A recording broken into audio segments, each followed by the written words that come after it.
Hey everybody, welcome to another commentary track brought to you by Not the Best Media. My name's David. I'm Ivan. And we are going to close out the Planet of the Apes trilogy. We gave you Rise, we gave you Dawn, and now we're about to do War for the Planet of the Apes. It's the first time we've seen it since theaters. It's now officially available on Blu-ray, DVD, streaming, however you want to watch it. If you've seen it, you can watch it along with us as we comment along on this brilliantly well done movie.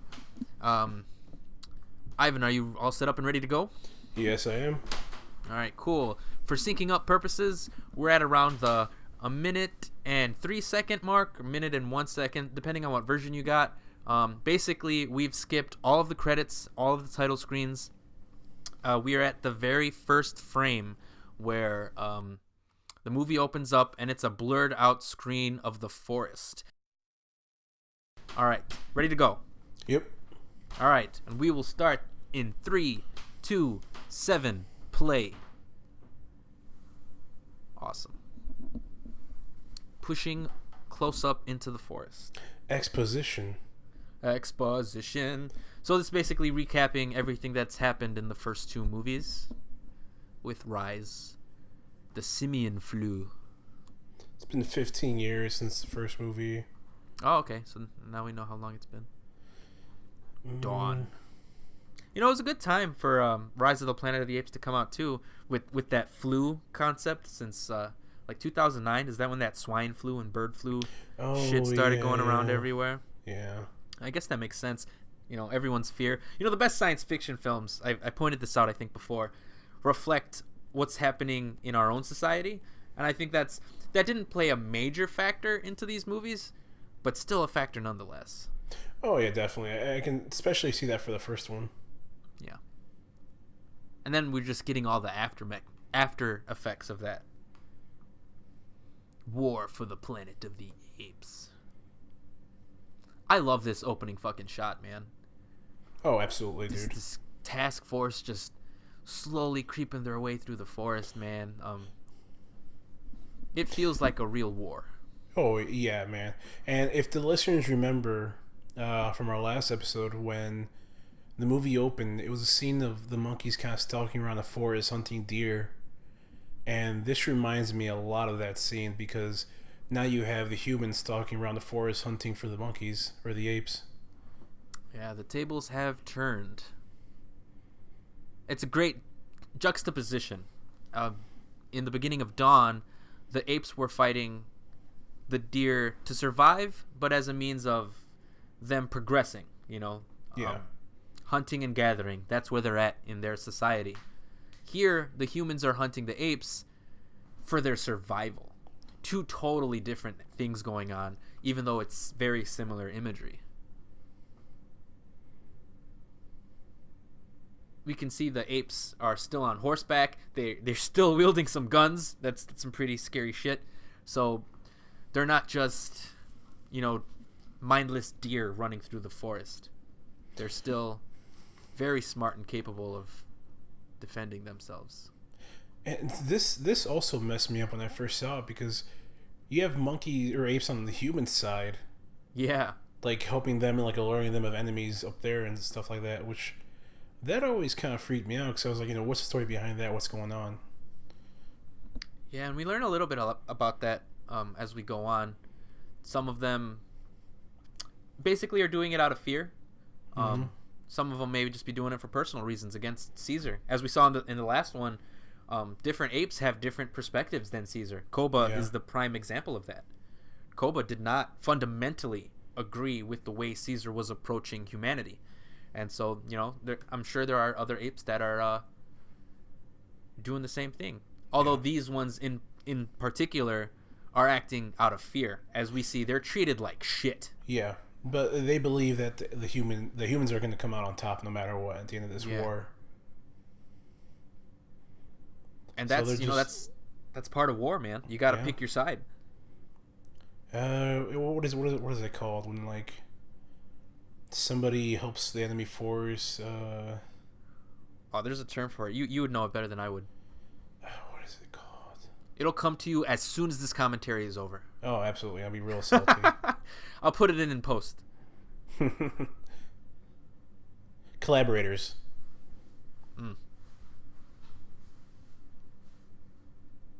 I love that we started off with guns blazing, because a lot of people, although this movie is very critically acclaimed, it's like has a 90 something on Rotten Tomatoes, and Metacritic, I'm sure it has an A. It's very, very well received. But the people that did have some issues with it pointed out that they felt like there wasn't a lot of war in this movie. I disagree. And I mean, I think this opening shot, like that's proof of that. And the thing I disagree with that is, while okay, there isn't that many, like, the movie's not full of just war scenes, you know. Correct. But the scenes that are there are just done so well that you feel immersed in it completely.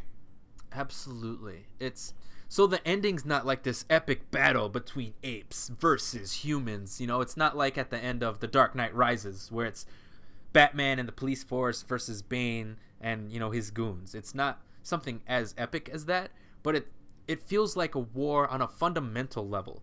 Like the humans are playing a game of chess and they're moving their pieces, while the apes are playing, you know, on the other side of that game, moving their pieces. They're all just trying to survive. And I think, you know, on a primitive level, that's what war is all about, you know, just playing your cards right, moving your pieces, you know. It's not epic and explosive all the time, but on the very surface level, this is what war is all about. Oh, yeah. And just these, like, really just visceral, surreal scenes, you know. It's so intense. Yeah. Like, you feel for these apes.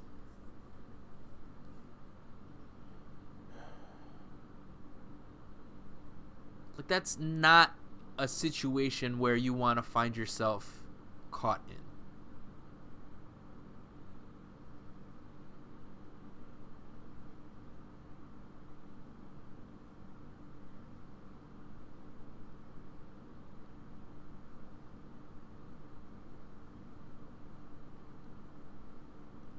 And did the monkeys just throw gas grenades? Is that what just happened?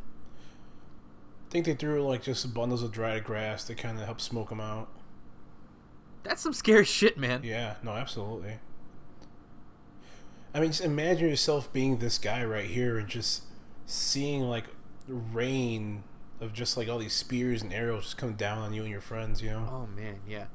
And like, you have to approach the apes the way they did, because you can't, you know, just fight them in hand-to-hand combat, because they would fucking destroy you. Oh, yeah. They'd rip your arm out of their sockets and just flail you around like bread.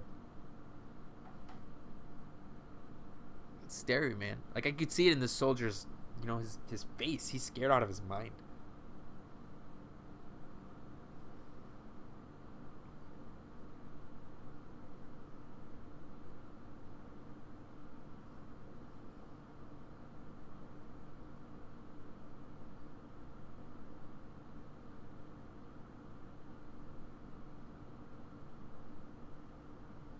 And we're gonna come to see Caesar.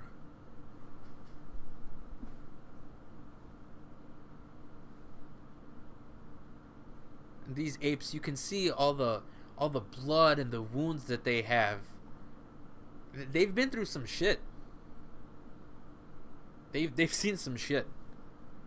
They've been through hell and back. Oh yeah, dude. They've been through war. You can feel it, man. All the suffering, like apes, just they have to drag him out of Caesar's way. Man. And I like this scene because you see how much Caesar's aged. You see the gray just all over him. Oh man, yeah. Look at his face. That's a fantastic, like, performance that Andy Serkis is. I think this is probably the best I think Caesar has been.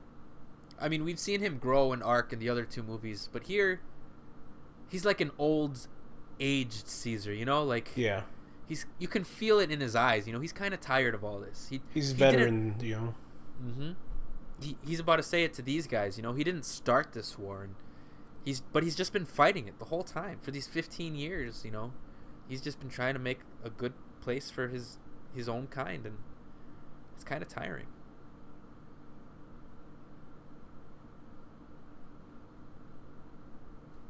And it's an interesting lesson that, he's about to learn right here, where the humans basically just see them as animals, savages. Like, they expect to be killed right now. And Caesar's going to let them go.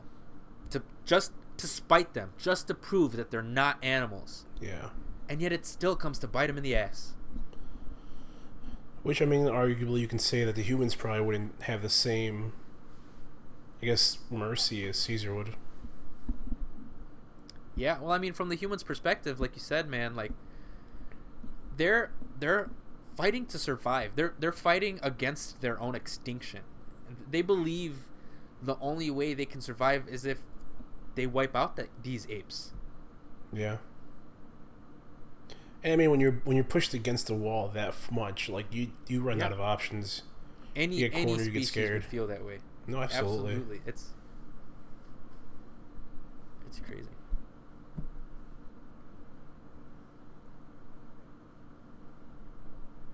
What's interesting about the apes, even so you were pointing out, you were wondering how some of the apes came to be on the human side. And later on, we get to meet another ape character who I'm sure we have very strong opinions about. Makes you think about how many apes did this affect globally. So the simian flu affected these apes in San Francisco that were led by Caesar. So what about apes on the other side of the planet who have never even met Caesar before? Like, how are they progressing? See, that'll be interesting to see, just like the society that were brought up from them, and seeing places that have like such a high density of apes, like the actual jungles and stuff, just to see what would happen. Like, would it be no different than humanity if different ape species from different parts of the planet started waging war against each other because they didn't agree, or just strictly because they were from different parts of the planet? And what I'm really interested in finding out, and it's just to satisfy my own curiosity, is in like a few hundred years from this point, if Caesar would kind of be regarded as a god or as their creator, just to like the apes around the world, if like a religion will build around Caesar. Yeah, I think they basically view him as Jesus so in the first Planet of the Apes movie, like back in the 60s, the name Caesar is thrown around a bit, and he is the founder of their society. I shouldn't say they view him as Jesus, because they do have a weird monkey religion. I think I talked about this in Rise for the Planet of the Apes, our commentary track. Yeah. They have a very fucking weird religion, which I don't understand how apes came to like this weird Christian like religion anyway, because they don't, I don't know. It was very weird. It wouldn't happen that way, and it took me out of the movie a bit. So I shouldn't say Jesus, because I think they do have their own version of Jesus. So I think he's just like one of their forefathers. That's how I see him. Like how we would see George Washington as one of our, founding fathers of our country. I mean, yeah, you could say. I feel like there's a big difference though in, the person that founded our nation compared to the person that kind of gave us like this much intelligence and sentience. He did give it to them. Yeah, you're right. If he purposefully went out of his way to go into Genesis to give them this disease that made them smarter. I mean, you can arguably say that Caesar pretty much made the apes a dominant species on Earth. He gave them their sentience, yeah. James Franco just wanted to help out his dad, and well, that's the result. You gave apes sentience. Who would have thought? That's what you get for trying to be a good son. Oh, speaking of sons, here we see Caesar's son. He's back. Oh, yeah. I forgot about him. I forgot his name already. I don't even think I remember if I remembered his name from the last one. It's not Ash. That was his friend, who I think was killed. Oh, man. So, I feel like it's series like this that make Fox just tons of money. You know what I mean? Mm-hmm. It's something that I guess would make them like super desirable compared to any other people.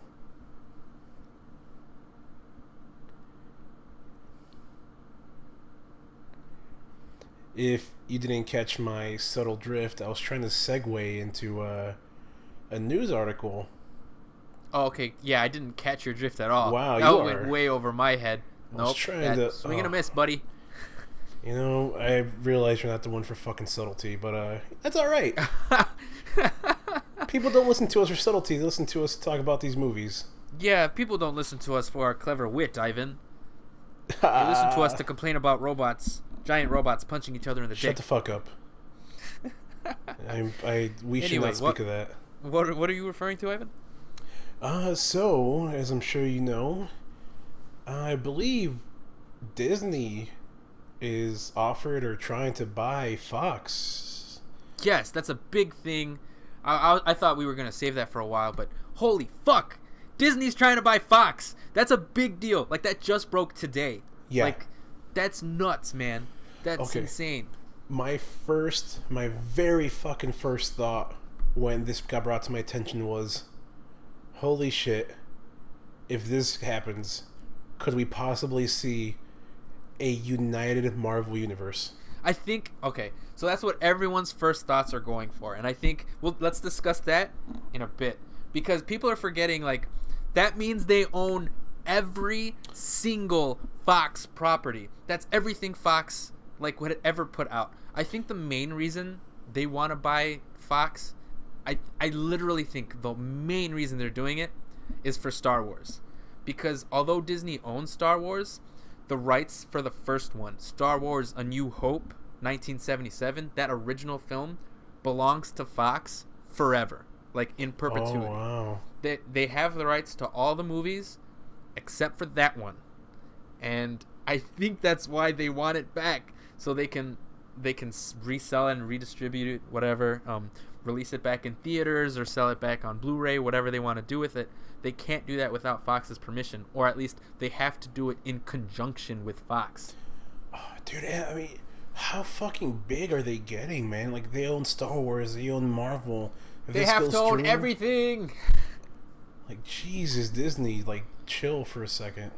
No, man. Disney is a fucking monster. It's a black hole that's just sucking in everything it possibly can.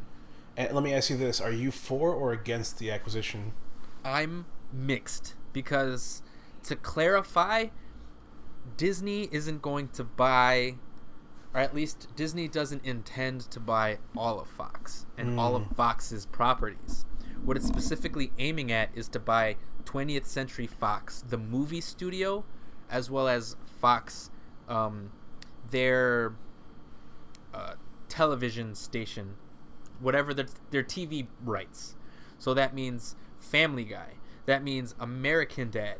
That means The Simpsons. That Bob's Burgers. That feels very weird knowing that Disney, a family-based property, would own Family Guy, one of the fucking most controversial, rude, crude, anything ever put on television, like right underneath South Park.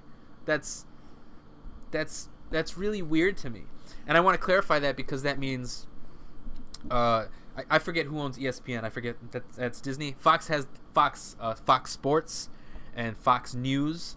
That would not fall under this purchase. So there are other things that Fox would still own on its right. Okay. But Disney's specifically trying to buy the movie studio and the TV rights. That's it. Fox News is still a piece of shit, and I've never heard of Fox Sports, but apparently it's a thing. So that would not belong to Disney because Disney has their own, and so competition or whatever. Yeah, I mean, like, regardless, that wouldn't really impact us directly. I mean, for us, it would be more so like the Fox, 21st century Fox and like the TV rights and all that. Dude, I'm kind of mixed like you too, honestly. I would love to see what Disney can do with all of Fox's properties, because I mean, let's be honest here, Fox they fucked up a lot in the past. Yeah, go on. Do you have anything else? Because I have my own 2 cents.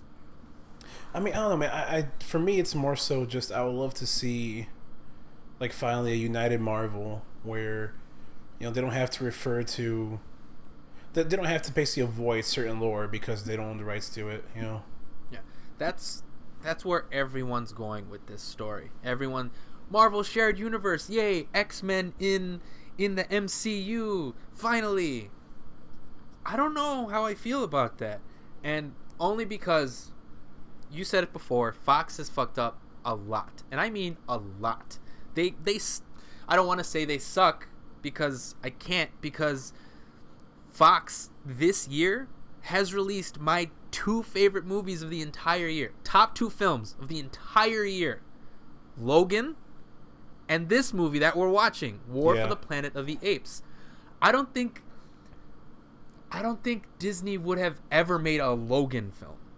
A rated R, bloody Wolverine cutting people in half, blood and guts and brains everywhere. But still that, like, Disney would never make that type of film. That, like, Alien, a dark horror aliens film that's now owned by Disney. That's such a weird concept to me. I don't know. Fox has fucked up a lot, and I will always point out when Fox has fucked up. But you know what? Fox, they're the only ones taking risks. They're the ones that made the rated R Deadpool movie, the rated R Logan film. They're making now a horror comic book movie. We've never seen a horror comic book movie before. The New Mutants. That's something that the MCU isn't doing. That's something that DC is not doing. Fox, for the love of God, who would have thought Fox would be the one trying those new things? And it's because they fucked up so much that they're taking all these risks. And I don't want, if this ever does happen, Disney to stop trying to take risks, because they're killing it. Logan, Slade, War for the Planet of the Apes, fantastic. Like, I don't want to see these movies stop being made. Yeah. Now, okay, I agree with you on that, but I personally kind of feel that Disney would get there eventually. I mean, we saw some of it recently, man. It was Rogue One. I mean, yeah, it was still PG-13. Like let's take a look at this scene right now. His son, his wife, dead. They're gone. It's bloodbath. Like, in a Disney film, they'd, like, cut away from that. They would not show you that. Yeah, but I feel like Disney will progress to eventually get there. I mean, Rogue One would be a good example. I mean, look at that. Like, everybody died. Everyone did die. Everybody died. There was a lot of really messed up battle scenes, where you got the real feel of the war. That's true. I feel like, given time, they would get there.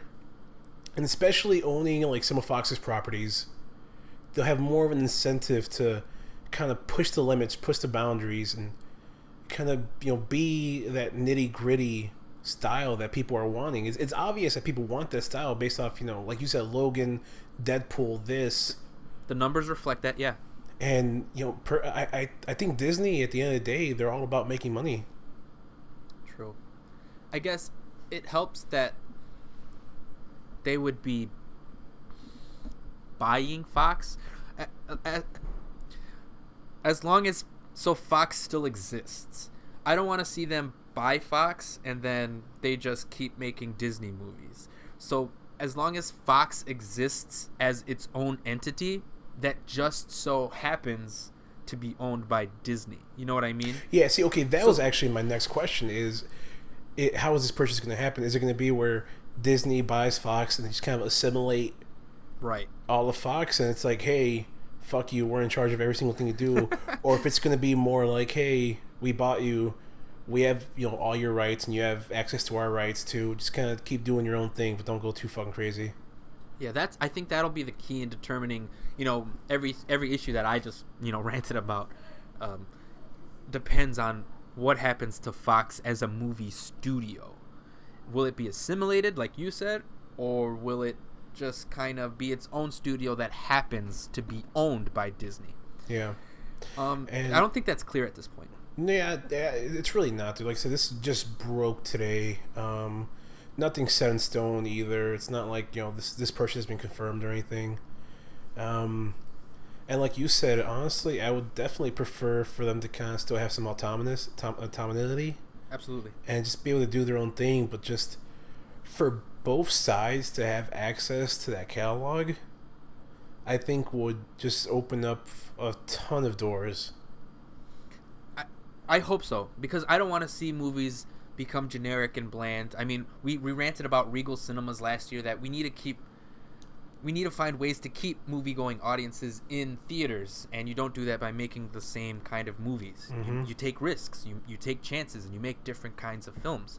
So I do want to see Fox still kind of have that autonomy, like you were saying, because that gives them the right to keep taking chances.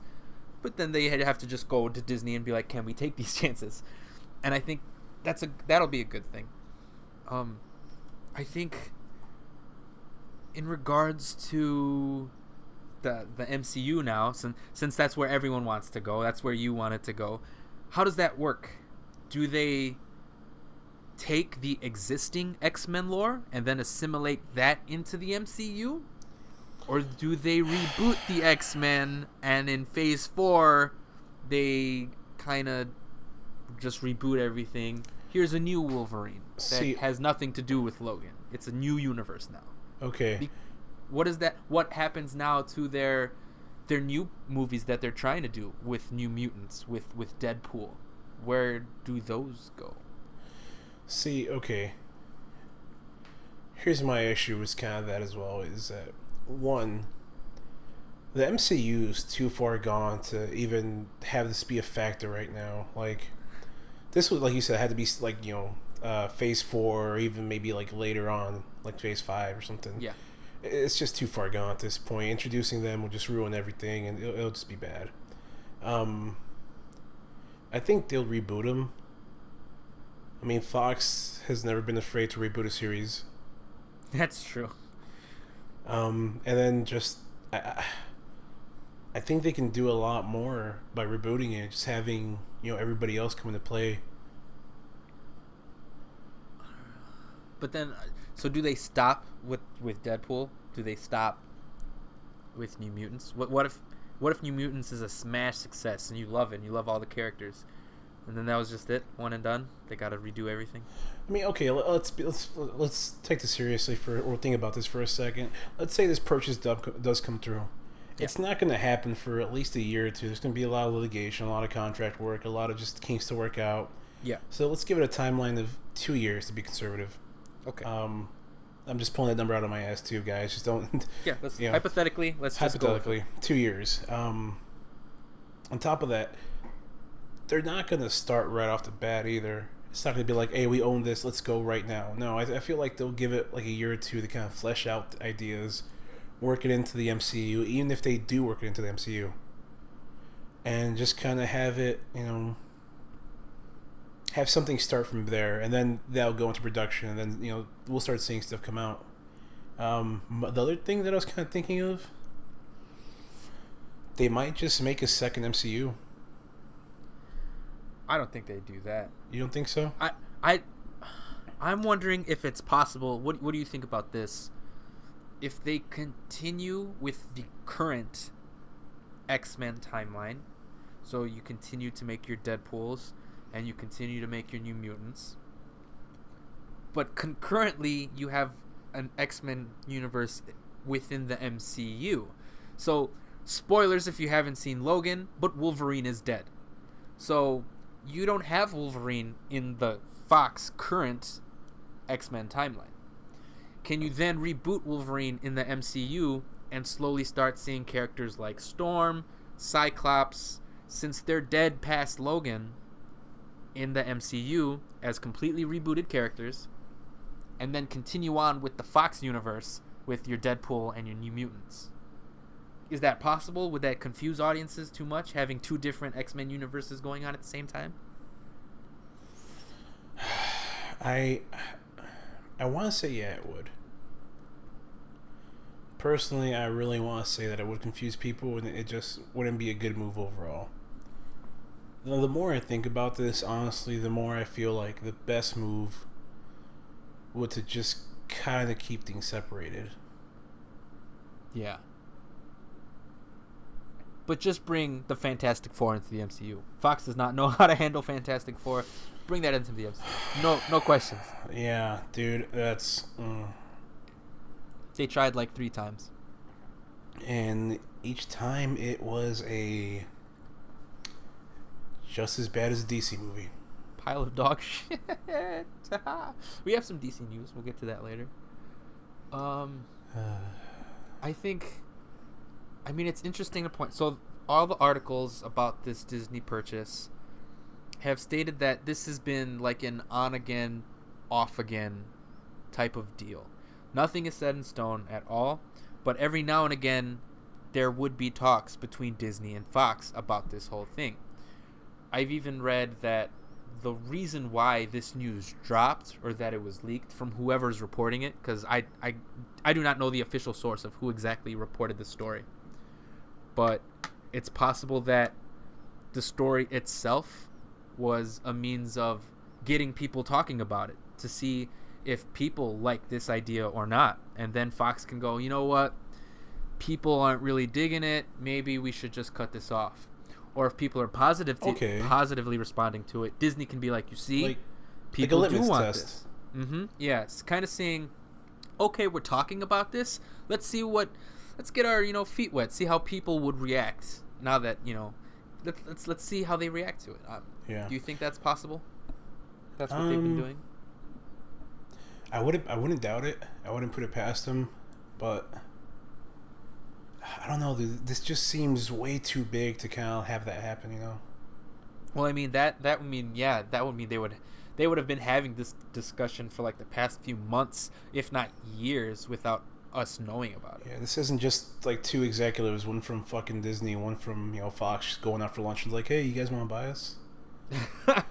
Yeah, like there's the serious legal litigations that would go behind this, would take so long. Like I don't know. It's when Disney bought Pixar specialized in making one type of movie. They would make animated films. Mm-hmm. When they bought Marvel, they were buying one specific set of movies. They were buying comic book films. When they bought Lucasfilm, they were specifically buying one set of movies. Star Wars, yes, they make Indiana Jones films, but they have yet to make an Indiana Jones film. Yeah. Fox is an entire movie studio that makes all kinds of movies. Animated films, horror films, comic book movie films, comedies, action adventure films. That's 2 different. And Disney still has Disney Studios, which is its own movie studio. That's the entire concept to me is just nuts. See, I'm wondering if there'll be like any sort of like legal ramifications or any legal like blockages in the way of like having a monopoly. Well, I mean, having 2 studios, you don't own everything. I mean, but we 2 of like the largest studios, though, man. Like 2 of like the big players in the industry, Yeah, I mean, you got Warner Brothers, and then you got Paramount. You got some other ones. Fox is a big one. Fox is a huge player in this game. And what does that mean for the TV? Do they keep making Family Guy, and can we buy Peter Griffin plush dolls at your local Disney store? That's so weird, man. Yeah, dude, it's definitely one of those news stories that we just have to put a pin in it and keep an eye on everything that progresses, because this isn't something that's going to end here. This is gonna make waves, in the industry, just for good or bad, no matter what happens down the road. Yeah, and regardless of whatever you may think about it, you got to think about it in terms of it goes way beyond just Marvel and X-Men. I know that's what everyone's talking about, but it goes much more deeper than that. And you got to think of the ramifications and the consequences of what might happen if one of the biggest fucking studios in the world bought another one of the biggest studios in the world. Yeah. It's insane. I wonder if they could pull it off or not. I'm really eager to see. because I don't want to see them end Deadpool. I don't want to see them end New Mutants. I've bitched about the Alien franchise, for a long time, but I don't want to see them end that. I don't want to see them put an end to their already existing properties just so they can tame it down and water it down and Disneyify it. If they're going to do it, let Fox still do its own thing. But everything just gets approved by Disney, I guess. Yeah, I mean, I think Disney's smart enough to know to kind of let them be them. It all comes down to the money, Ivan. Yeah. I wonder if this means they'll put back the Fox fanfare in front of Star Wars movies. Before Disney ever bought Star Wars, that always played in front of Star Wars films. Now it's just silence. So now I wonder if they'll put it back because they'll own it again. They probably won't. I'm just saying. Yeah, interesting to see though. Yeah. Just have to put a pin in it for now. What are we doing? We're watching a Planet of the Apes movie? Yeah. That was a long tangent, but it's just one of those news stories we had to talk about, guys. Everyone's going to talk about it. It just broke today. Everyone's going to talk about it, so gotta be part of the conversation. Because that means Disney would own these movies, Planet of the Apes. Yeah.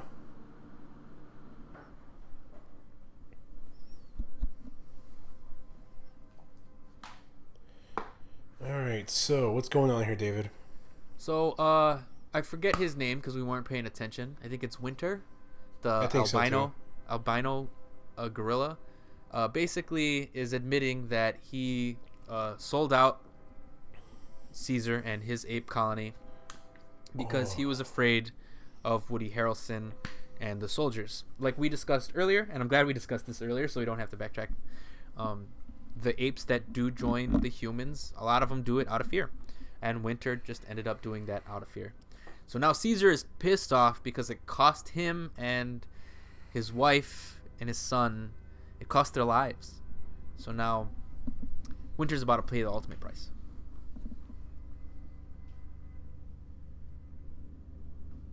And this, you can't tell me that's not like war. That's you infiltrated the enemy base, and now it's like some Splinter Cell shit. You got to take out the enemy without anyone noticing.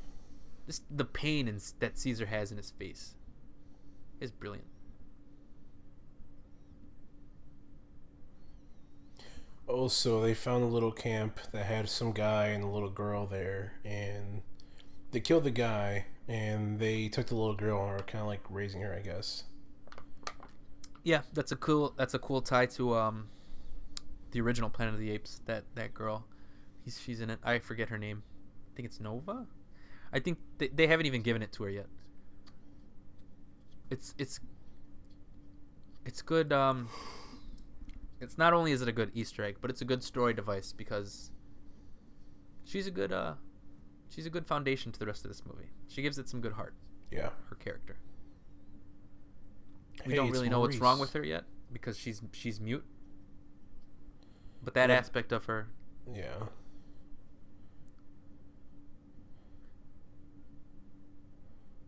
Yeah, we clearly see Caesar isn't exactly fond of her. But she's important.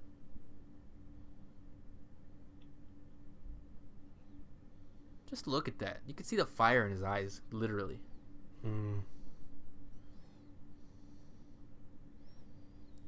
It's having like flashbacks, Yeah, that's what I was talking about when I mentioned this is like a much more older and tired Caesar. He has PTSD for he's having flashbacks about Koba, who was his right-hand man before. And I definitely feel like he's questioning his own morals because, like, what Koba just said in this flashback, ape not kill ape, and what did Caesar just do? He killed Winter out of just, arguably vengeance and anger. Mm-hmm. And I definitely feel like he's having an internal struggle of just kind of wondering if he's becoming Koba. And I love seeing that internal struggle that he has because it shows. I think we've mentioned this before that Caesar, he's he's a leader, but he's not perfect. He's very flawed. He didn't choose to become, this person that he is within his own society. He just ended up becoming that because of circumstance. And it just shows that he has a lot of growing to do even at his own age. Absolutely. I think that's what makes him such a good character, honestly. Yeah, man. The best characters are the most flawed because, what human is perfect? We're all flawed. We all have our own flaws, and Caesar has his own, and we've watched him grow through them. This entire arc that he's been having. Which is exactly why Superman is fucking horrible. Because he's not a superhero? Because he has no fear? No, because they fucking treat him like a god. Yeah. Come on, dude. In Batman v Superman, or whatever the fuck it was, they literally make him out to be like Jesus. Well, so an argument could be made that he is one of two different protagonists in Batman versus Superman. Batman and Superman. So my issue with Superman isn't necessarily that he's not a flawed character. He's very fucking flawed. It's just because he let millions of people die, and he seems like he doesn't like being a superhero. My issue is how they portray him to be to mass audiences. So like in the first movie, he completely destroys Metropolis. And the argument was made that, well, that was his first day of being Superman. So he didn't know, he wasn't, what's his name? He wasn't Christopher Reeve yet. Like, he wasn't there yet. He was just learning. Okay, so then why do they worship him like a god? Then why did they build a fucking statue about him if half the population wanted him to be executed at that court scene? You know what I mean? Half the people outside were saying, no, aliens. Well, fucking pick your choice. Do half of them love him, or do they all love him? Because you're sending your audience two different messages. I don't know how the people in this world react to Superman. And not all of them would be reacting the way that they're reacting based off of the information you're telling me. It doesn't compute in my brain. It doesn't make sense. I just fucking hate Superman. So in like the latest Justice League trailer, we have to do this for Superman because Superman inspired hope. When did he do that? When did he inspire hope? He was moping around the entire 2 movies he was in. I have no problems with him moping around because he's learning to be Superman. That I get. But then how did he inspire hope? How is he this symbol if you're telling me he's over here? You know what I mean? Does that make sense? Yeah. If he's at one place, don't tell me he was at this other place, because he wasn't. You told me he was at this one place. DC. Fucking hate him. Not looking forward to Justice League, man? No. Not looking forward to anything at all. That's DC. I'm sorry. I'm just such a pessimist. I thought you were. with DC. I legit thought you were gonna say I'm not looking forward to anything ever. Yeah, DC ruined me that much. I don't know. I liked the last trailer. I thought it was fine with the David Bowie Hero song. It has me wondering why they keep playing other people's songs in their trailers. Instead of just playing soundtrack, instead of playing the score from your movie, they keep using songs we already know, like Come Together, and then David Bowie's Heroes. Like, I don't understand why you're playing already popular songs. You're not Guardians of the Galaxy. Suicide Squad tried to do that already. Oh my god. But I don't know. They might pull it off. They might prove us wrong, Ivan. We'll see. We'll see. Disney should just buy DC. Yeah, honestly. Give DC back to Marvel. Shut the fuck up. We're about to meet the main character, one of the supporting characters of this movie that I kind of had an issue with. Yes, the divisive character that we shall be meeting. Bad Ape, I think is his name. I just personally call him Jar Jar. So, Jar Jar, his purpose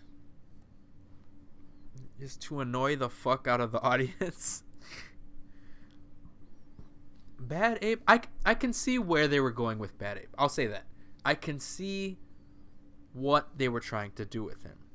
It's a very, very dark movie with some very heavy themes about war and suffering and dying, released in the middle of the summer. And Bad Ape was simply meant to have some comedic relief. Yeah, man. I literally cannot tell you what the fuck Jar Jar's purpose is in the prequels. He's that bad. He's not a character. He's just a bumbling fucking idiot. And I wouldn't say that about Bad Ape. I feel like they go over the top though with Bad Ape. I'll give you that. There are some moments, yeah, where it's like, okay, I get it. It's like, oh, we get it. You're the comic relief. That's fucking stupid. Like, stop. And you know, yeah, it might sound like I'm being really harsh on this movie over Bad Ape, but I mean, it's still an absolutely fan-fucking-tastic movie overall. Like, I'd argue Bad Ape is probably one of maybe 2 or 3 issues that you have overall with the rest of this movie. Yeah. Yeah, so it's not like he ruins this movie. It's like, okay, here's Bad Ape. I get it. Is that what you're saying? Yeah.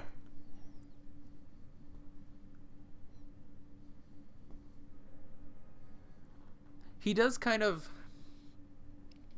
what I talked about earlier, how we're curious to see what happened to other apes that weren't part of Caesar's clan.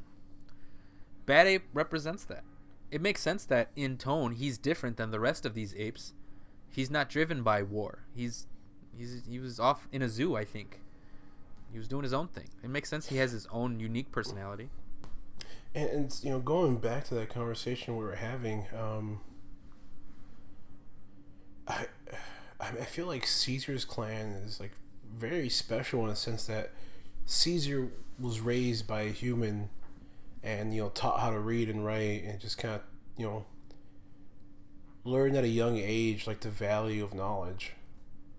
And he kind of passed that along to, you know, his people and his group. Where, you know, there's scenes where like there's classrooms and they're teaching them how to read and stuff like that, and, you know, everything. How are other, you know, ape clans doing? You know, ape clans in the wild that were never introduced to anything like that. That's very true. I didn't think about that in that way, because you're right. Caesar did give apes sentience. But he gave his clan specifically like direct access to that. What was it called? I don't know. Whatever that thing that was created in Genesis. I forgot what they called it. It was like something 12 or 13. Yeah. He like injected that directly into their lungs. Like it went directly into their bloodstream. We don't know like what kind of distorted version of that Bad Ape has, and if that has any effect on his intelligence. You know what I mean? Because did it develop more slowly in Bad Ape, and did it develop more slowly in other apes as well? So maybe where Bad Ape is at an intellectual level isn't exactly where Caesar's at, where Maurice is at, where Rocket's at, because it's just been developing more slowly. Yeah, it's like he received it kind of secondhand just by the humans, and like it's spreading airborne and everything. While like you were saying, the apes directly in his clan were exposed to like high doses of it through Caesar directly. Mm-hmm. That's an interesting way to think about it. Yeah, man, this just has so many different aspects to think about with this movie. I think it does a good job of that too. Yeah. Because even if you don't personally like Bad Ape per se, you get where he's coming from. This guy was just running. He was in a zoo, and then a lot of apes were dying around him, so he just kind of was like, all right, I'm just going to hang out over here in the snow by myself. That's you can sympathize with him, even if you don't necessarily care for him. Now, let me ask you this. Yeah. Between this movie and Dawn, the second movie, which setting do you like more? This kind of like rural, snowy, mountainous setting, or the urban setting of Dawn? Well, Dawn wasn't urban because Dawn was just all in the forest. Well, it did go into the city sometimes, but I would say Rise was more urban because it literally had people in it in the cities and stuff. Yeah. I personally prefer Dawn more. I think setting wise too, I prefer Dawn more. I think it was apes in their natural habitat versus humans that were trying to I don't know, just the way the setting is used, even in the colors, like how desaturated everything was dark and dreary color wise too, I think reflected upon where everyone was at mentally speaking. So I think Dawn, I think they all do it. I just think Dawn for me does it the most effectively. Yeah, I agree with you on that. Kind of for what you were saying, you got to see more of the apes, kind of their natural habitat, or their like little society they built, and you also got to see the humans and kind of their little society that they built. And you kind of see both sides trying to develop and kind of get their feet in the ground, kind of build up. And the thing about Dawn that really got me is, and we spoke about it in the last episode of the podcast, is like the little things that they added in to kind of show the how the flu took over in the apocalypse, just like the gravity of everything that happened. Mm-hmm. Like from just little signs like on the bus that's saying like no warning shots to just like all the posters and the quarantine signs on buildings and stuff. Just it did a lot to kind of immerse you into that setting. Mm-hmm. I think that being said, I appreciate that every film in this series has a different setting. I think all of them reflect the different points of where these characters are at in their lives. Yeah. Specifically Caesar. And I think it gives each film its own unique personality. Oh yeah. So if this movie wasn't set in a snowy backdrop, if it was just like Dawn, it wouldn't feel like Dawn because it's still a different movie entirely. I'd be like, okay, we saw this before in Dawn. At least they try to do something different, and I 100% respect that. No, absolutely. Even though I just personally prefer Dawn. It definitely helps keep like the series refreshed and just fresh. Honestly, I mean, so good. Look at that technology. Like that looks like real chin hair on Caesar's face. Yeah. And Caesar's not even real. I'm really glad that they just kept like upping the ante with their CGI and their motion capture to have it Andy be this Serkis, good. He recently released a video on Twitter talking about motion capture and how it's progressed over the years, starting with Gollum in Lord of the Rings, going to King Kong, Peter Jackson's King Kong, and then kind of how it's formed to where it's at now with Planet of the Apes. It's a great video. I'll send you the link later. It's just, I'll post it in the description below, but because that's a great video, chronologically speaking, how the technology has progressed. Yeah. Speaking of Jar Jar, the guy who played Jar Jar saw that video and was like, don't forget about Jar Jar. Jar Jar is a very important aspect to motion capture. No, he is. Like, I agree with that. I hate Jar Jar. I fucking cannot stand the existence of Jar Jar Binks. That being said, I would be lying to you if I told you Jar Jar did not help in the progression of motion capture. He was the first one. He was the first one ever to be conceived before the Lord of the Rings came out. I wouldn't go that far. I'm sure there's like something else that was motion capture. Are you sure? Jar Jar Binks is the first one. That is a fact. Because you got to think about the timeline and where CGI was at the time.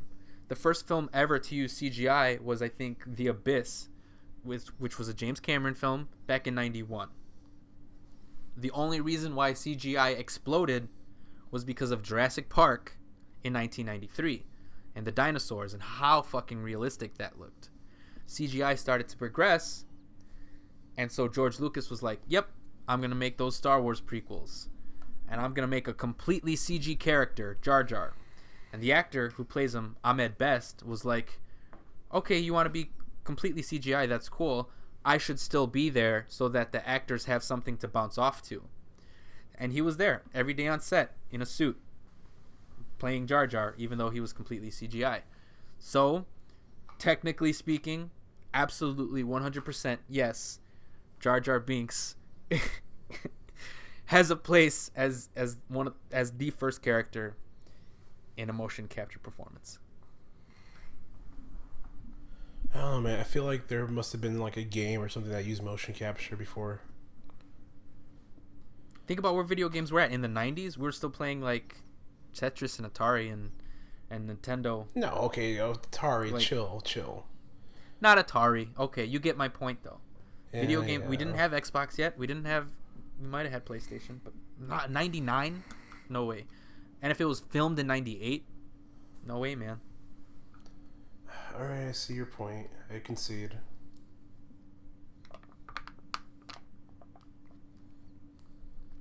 Which is crazy to think about, because that means like none of this even existed not that long ago.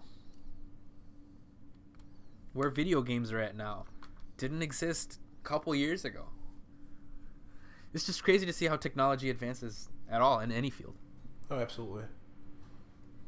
And just how fast it's progressed, honestly. I mean, from the first movie, you can see like a stark difference between the first movie and this one of just the CGI and the quality. I know,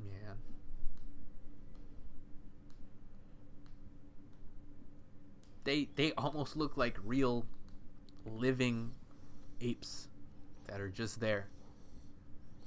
And honestly, yeah, man, I mean, if it wasn't for that uncanny valley, you'd totally be fooled. And I think it's only a matter of a couple more years before they break that valley, man. Because with Rogue One, we saw that they're trying. They completely resurrected someone from the dead with General Tarkin. And, people still had their issues with it. But people that really did not know that wasn't a real guy didn't know that was a real guy. Like, they just thought it was... Like, a lot of people who did not know who General Tarkin was, Grand Moff Tarkin, thought that was just a guy acting. Like, nah, that's the face of a guy who's been dead since '94. Yeah. So I think it's only a matter of time before we get there and we break that uncanny valley. And yeah, I wonder what will happen from there. Honestly, just fuck it. We don't even need actors anymore. Like 16K TV, man. Like you could literally resurrect anyone from the dead. You could bring back John Wayne. That's crazy. You can bring back Charlie Chaplin. You can Steve McQueen. You don't have to need any. I mean, someone will act them, obviously, but it's as if we'd be watching them. That's nuts. I don't know if I'm for or against that, because I don't know the ethics behind that to resurrect someone's performance from the dead. Because I mean, it'll be up to like the estate of the family though to see if they want to. Absolutely true. But then they'll come to a point where, say, Robert Downey Jr., if he wants to play Iron Man in Avengers 5, then he has to sign a contract saying he gives away his likeness to Disney forever. They have those contracts now. That's not a far-fetched idea. And it's like, well, I need a paycheck. Sign my life away. Literally, my face forever is gone. It's in Robin Williams, in his will, rest in peace, Robin Williams. In his will, he states that explicitly that no one can use his likeness for 25 years after his death. I think it was 25 years. Yeah. Which means he even had the foresight to know that people would try and recreate his likeness. So if we're at the point where actors have to use their own will to prevent that from happening, it won't be that far into the future where actors are just Robert Downey Jr. will be Iron Man forever because he'll never die because someone will just always act as Robert Downey Jr. And then just imagine when we get to the point where like VR, if it ever does become kind of, that'll be fucked, man. You know, you have like Robert Downey Jr. in your living room acting. That'd be. What if you go to your local Cinemaplex and you're sitting down in a crowded theater, and then you put your VR headset on, and then you interact with the movie there with a bunch of strangers around you? That's fucking weird, man. Or dude, not even that though, but like think of it too, like what if, you know, you put your VR headset on at your office and all of a sudden like your virtual assistant Ellen Page just pops up and it's like helping you with like, you know, memos. It's fucking, it's insane, man. Yeah. They already have that 360. They have, I don't know, virtual, like brief virtual reality experiences, like on Samsung, some certain phones, I think. Mm-hmm. And I'm just waiting for the days until someone said, "Yep, I shot an indie film completely on 360 cameras. We have no idea how we're gonna screen it to the public, but yeah, it's available." And like, that's crazy. That's like one hell of an artistic achievement, even if the movie's a piece of shit, because then we'll, in 15 years, on this podcast, be having a debate. No, that couldn't have been that piece of shit. That couldn't have been the first VR movie. You know what I mean? Yeah, it's only a matter of time until we're having that conversation. Or do like Microsoft HoloLens? Have you heard about that? No, what's that? Basically, it's like augmented reality where like it scans your room and stuff, and then you put on these lenses or goggles or whatever, and like it will use your room as kind of like a canvas to do stuff. So if you have like a coffee table, like you can play Minecraft on the coffee table and like you can build stuff on it. You can like, you know, put a TV screen on your wall and like have video play while you look over here, and there's like a separate one on like your kitchen counter or whatever. It's crazy stuff, man. Just to see like what we were saying, having actors' likenesses signed away to be able to be used for it. Just like imagine if Siri was an actual person that talked to you while you were like, you know, asking her questions. Crazy. And if movies were shot that way, then that means everyone has their own unique experience when they see a movie. I don't know, it's crazy, but I think I did hear what you're talking about, because I kid you not, I think Star Wars has a partnership with that exact thing that you're talking about. There's like a ride or something. It's set with K2SO from Rogue One, the robot. Yeah, he's like taking you through a part of the Empire, like you are there and you sneak in to the Empire with him, and they created a room, and you put on the headset or whatever, and it scans the room, and it creates an Empire themed Death Star kind of room around you, and you go with K2SO on this journey with him. I forget what it's called. I wish I remembered. I didn't know we were going to talk about this, but that's some crazy shit. Well, I mean, dude, think of it too. Like, shout out to Ready Player One. In the book, they have these things like I think it's like sync flicks or something like that. I can't remember the name that they use, but basically, like you become like the main character in the movie, and you have to like act it out. Yeah, yeah. So that's where so he literally acts out like a scene from Ferris Bueller's Day Out or something like that, right? War Games. War Games. Okay, I was thinking, what's that actor's name? Matthew Broderick. Matthew Broderick. Yeah, I was thinking of Matthew Broderick. That's why I thought of Ferris Bueller. But that's nuts. War Games is a good movie. You should watch it. Yep, haven't seen it. Maybe we'll comment on it one day. Yeah, no, dude, it's crazy to think, man, just where it's gonna head to. I don't know, man. But it's probably heading that way. I don't know. Because I mean, you gotta keep the movie industry alive, and even though VR is its own thing, and what we're talking about is its own thing, it's only a matter of time before movies try and start catching up with technology as well. Oh yeah. I mean, honestly, dude, I'm kind of surprised D-Box hasn't taken off as much as I thought it would have. I think that might have to do with the fact that it's fucking expensive. Yes, I mean, a lot of the problems with the movie industry is that it's expensive as hell, but I think it's because it's only the chair that's moving. So if, say, you make the first ever VR experience film, and you add that on top of the D-Box experience, you're in the chair, you're watching everything happen, and your chair starts moving along with you. You know what I mean? As opposed to you're sitting in your chair and your chair's just rocking every now and then. That, I don't know, for some people that could work. For me, that doesn't do anything to the movie experience. Like, my chair rattling doesn't help me understand that Caesar's in a war with Woody Harrelson. Yeah. If I was there with him in that war, in that forest with him, and I started shaking along with the movie, I'd be like, all right, this is some pretty cool shit. I'm tripping balls right now. See, what I would love to see is like kind of like climate control based off the movie. So like, you know, when you're in a scene where like this, where it's cold outside and everything, like the temperature will drop in the theater and it'll get chilly. Oh yeah. And then, you know, when they go inside to like a nice warm fire, it will warm up a little bit. Also, I have stuff like kind of that gives off like smells and scents. So if you're in the forest, you kind of smell the pine and everything, or you smell like the grass.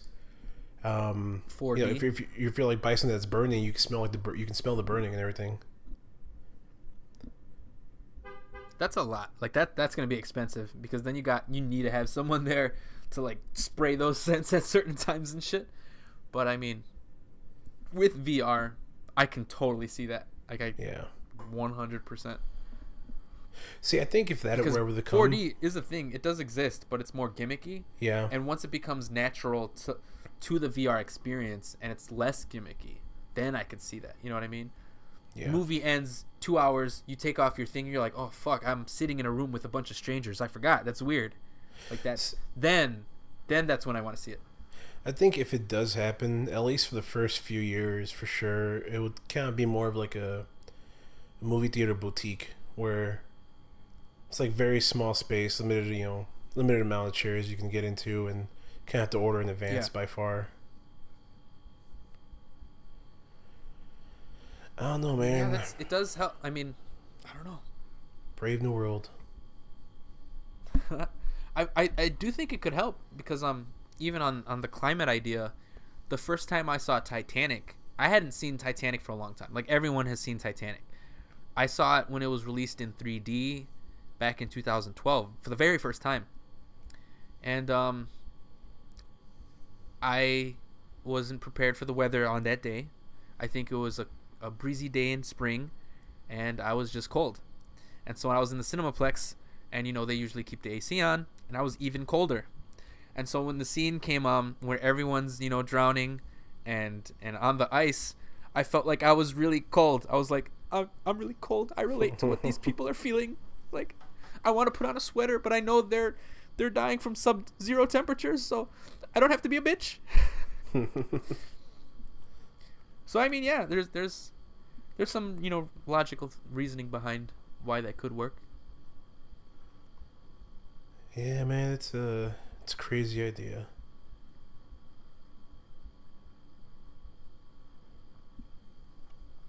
What's crazy is Woody Harrelson shaving his already bald head.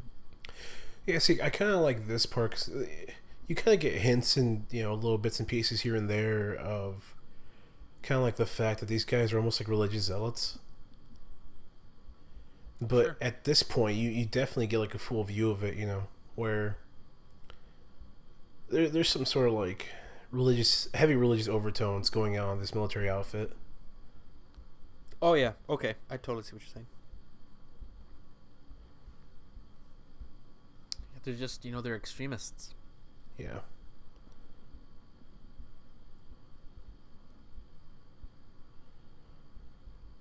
Woody Harrelson's nipples always freaked me out in this scene. Yeah, you know what? I agree with you. Because you know what? I wasn't looking at his nipples at first, and then I did look at them, and then you pointed it out to me. And then I noticed myself looking at his nipples. I'm like, you know what? They are kind of weird.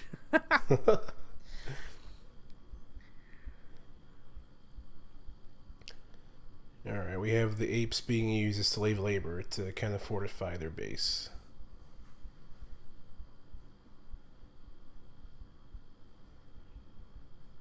And here we have Caesar's personality put in question again. Caesar obviously is against this, but more than that, he grew up in a position where he was one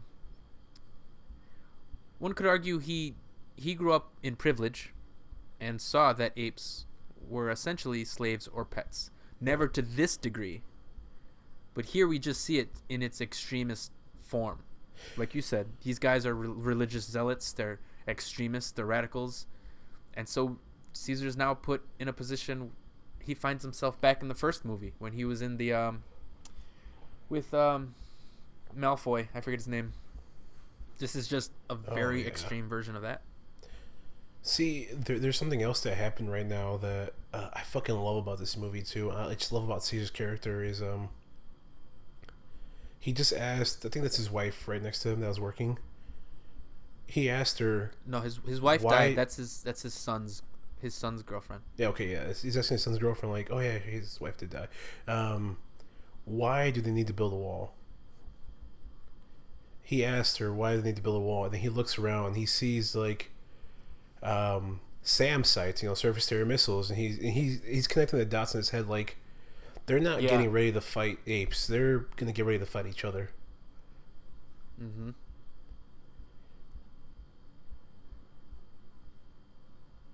It's super clever, man. It's something that I doubt most humans would even think of. He's clever. He's much more clever than any of these apes. That's why they look up to him. That's why he says one thing and now all of them are stopping because they look up to him because he has that intelligence.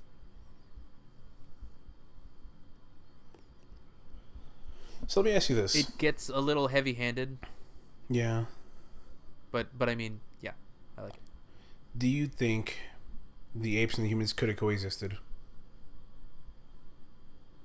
The apes and the humans? Yeah. Yeah, I think there was potential. I mean, like with any relationship, it's all very fragile in the beginning. But I think there was potential. I think Caesar had witnessed enough good in humanity that if things didn't play out the way they did, yeah, they could have coexisted. I mean, he was raised by a human, by James Franco, with love and care. He met Jason Clarke's character in the last movie, and he was treated with respect and dignity. And I think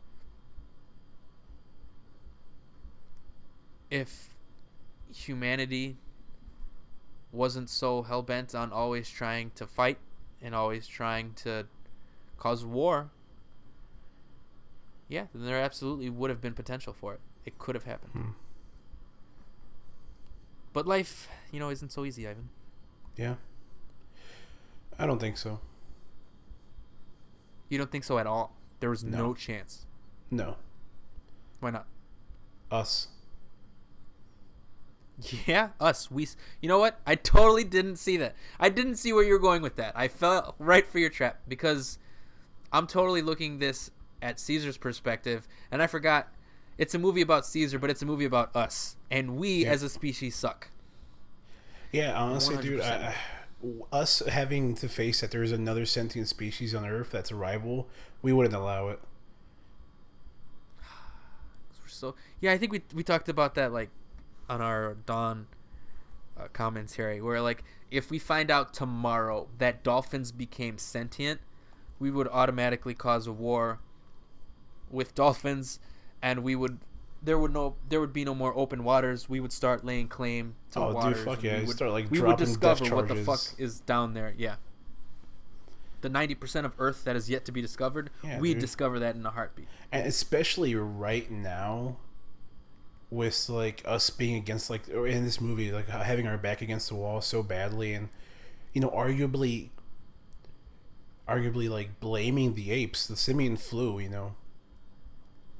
Yeah. Even though it was a human that caused it.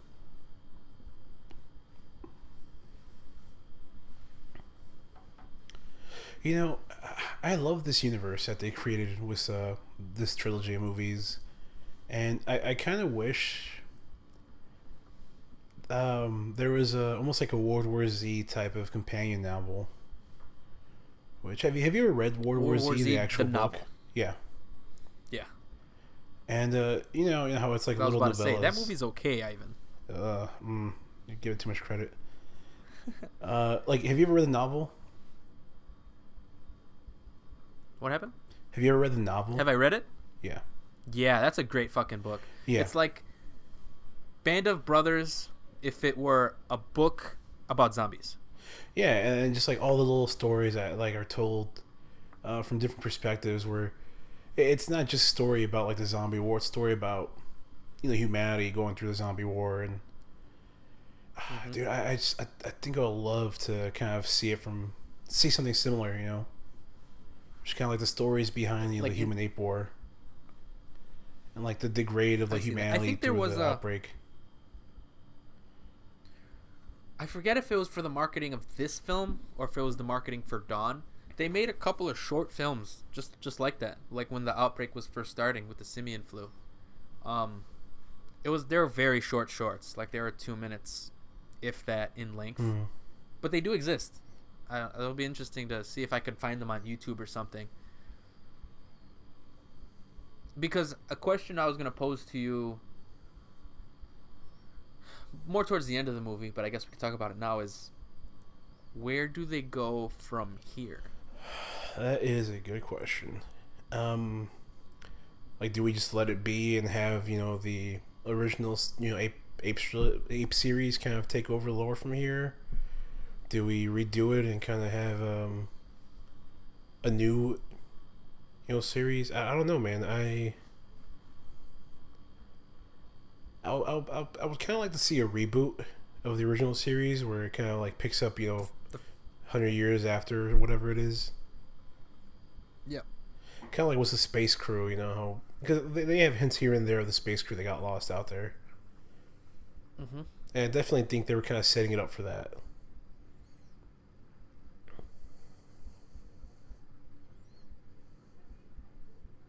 Yeah, what do you think? I don't know, because I don't know if I want just a straight up remake of Planet of the Apes, because that movie already exists. It's Planet of the Apes. I mean, they could do it, but it's like, I don't know if I really want that. And then it's like, well, then do you do something like you're saying, where you get different? Because, I mean, spoilers if you haven't seen this movie, but if you've seen, you should see this movie before you watch our commentary on it. Because it's a great movie. It deserves to be really watched. Caesar dies. And so you can't really move forward with this story anymore. You need new characters. So maybe like what you said, you could do, different films about different points within this story. Like when war was first starting to break out, different parts of the world, to get different perspectives on it. But then it's like, all right, I don't want to get crazy and have an ape cinematic universe. So I don't know. I don't know how I feel about it. I mean, would you be all right if it just kind of ended here? I think this is a very fit ending. Yeah, I think it's a nice bow. That being said, it's not going to end here. These movies make way too much money. Yeah. And they deserve all the money. They deserve all the love and all the praise because they deserve it because they're that absolutely. good. They're good. They are absolutely good, and they deserve it. You're right. This isn't just like some sort of fucking shitty Fast 8 movie where people are going to see it just for the explosions and action. No, this movie is beautifully done and deserves every single cent it earns.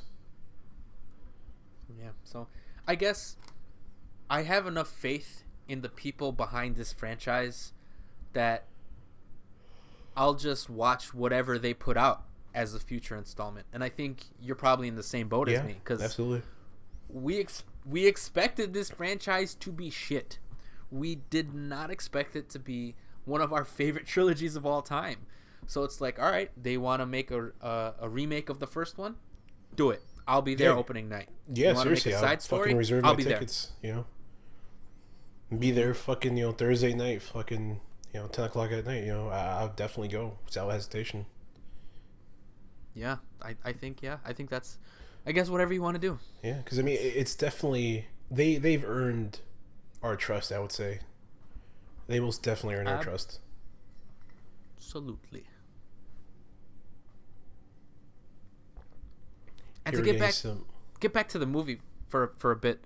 Yeah. This is a great fucking scene. Oh yeah. This scene is, and we get to learn about Woody Harrelson, and I think would you say that he's your favorite villain in all these movies, because he's not really even a villain? I absolutely, dude. I was gonna say I fucking think he's the best villain in the series, because, like you were saying, you can see his reasoning, and you're kind of almost compelled to kind of reason with him, and it's a battle, to see whose side you're really on. Yeah, I think so. The other movies didn't really have a bad guy, per se, right? So in the last movie, I think it was Gary Oldman, but he wasn't a bad guy. He was trying to get electricity back for his town, and we saw his wife and his kids on his iPhone. They're dead. And then Koba's a villain, but I mean in terms of the humans. Okay. The first movie didn't even. I mean, the guy who's just worked at Genesis, he was just a business guy. Like, the airline pilot. That was a joke. Think Woody Harrelson is a great villain. He's intimidating. He's scary. He's willing to go on the front lines. He went into their territory and killed Caesar's wife and Caesar's kid right before his very eyes. He's willing to go that length. He's basically a mirror image of Caesar in a sense. Whereas if the other movies didn't exist and we were just watching a movie that this disease broke out and apes somehow were in control and Woody Harrelson was our main character, we would see Caesar as the villain. Honestly, that you just said that, it kind of clicked in my head. Yeah, exactly. This is a mirrored image of Caesar. This is the human Caesar. He's trying to lead his people into, survival, just like Caesar is. Yeah. And he's willing to take any methods he needs to. Yeah, he's an extremist, but Caesar, he's not as extreme, but he's gone to some extreme measures. He killed Winter, just cold blood, killed him. He killed broke Koba. One of his core beliefs, Mm-hmm. It's a great juxtaposition between these two characters. I mean, you can argue that he killed Koba out of necessity because Koba was like ripping up the community apart, and he was just a bad character and bad person for the apes. But Winter, that was just pure revenge. Winter was just doing what he thought was the best means of his own survival. And he was murdered for it. That's war. That's it's great because ape not kill ape is a fundamental belief in Caesar. And it's presented to us in this movie in such a way that that's kind of naive thinking, to think that apes would never betray each other. Apes would never kill each other. Caesar's presented with one of his fundamental values that makes him who he is kind of a naive thing to think about. And I love that because it shows that, he's growing up. He's learning the truth. Apes aren't that different from humans. They lie. They betray each other. They go through this shit together just as humans did. They're no better. And here we learn that Woody Harrelson is an extremist who separated from the main forces.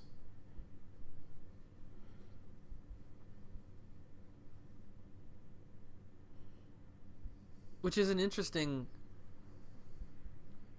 way this movie ended up turning out, because when I first saw this movie, I thought Woody Harrelson and his group of people were like the last, like humanity's last stand. Yeah, seriously, me too. Like they were it. They were it. And then we're presented with, oh no, we're just the extremists, and there are these other people elsewhere. I was like, oh, okay, that's interesting. But I think it works. The way it's presented, it works. My first time around, it threw me off a little bit. I think it works because at the end, we then see humans fighting humans. It's you don't want to be in a position where you're on the brink of extinction and you're fighting your own kind. Yeah. Like you said, it shows us who we really are. We start wars with whoever disagrees with us. And we're at the brink of extinction and we're still doing it.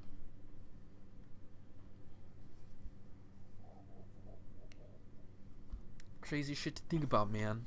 Hey, man, we'll fucking fight to the death to be king of the mountain. Even though that fucking mountain's a pile of burning rubble. That's our fucking pile of rubble. Yeah, that's how we are, man.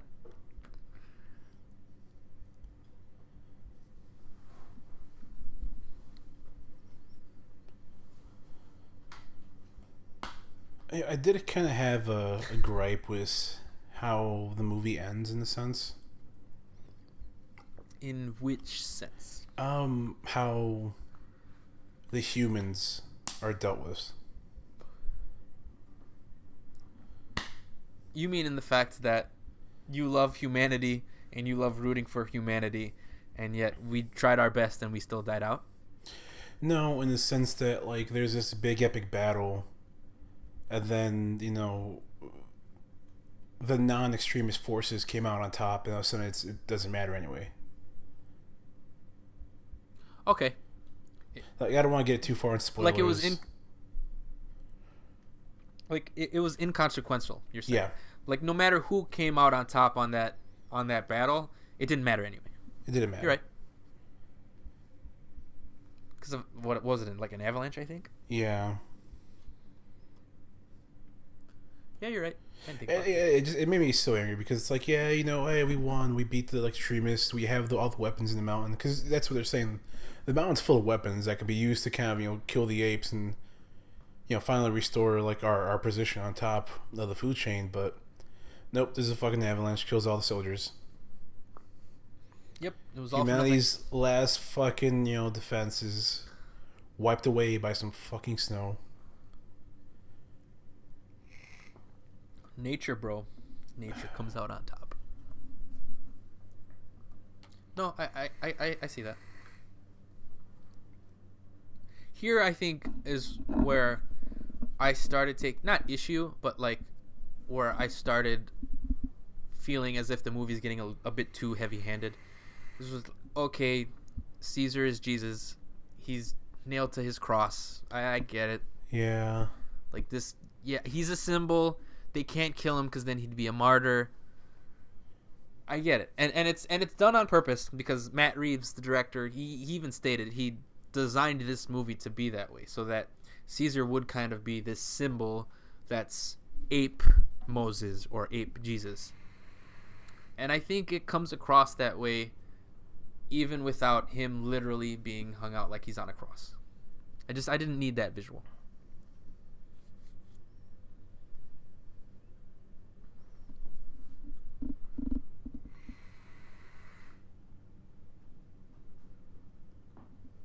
I totally forgot about that kid. Nova. Yeah, she's there.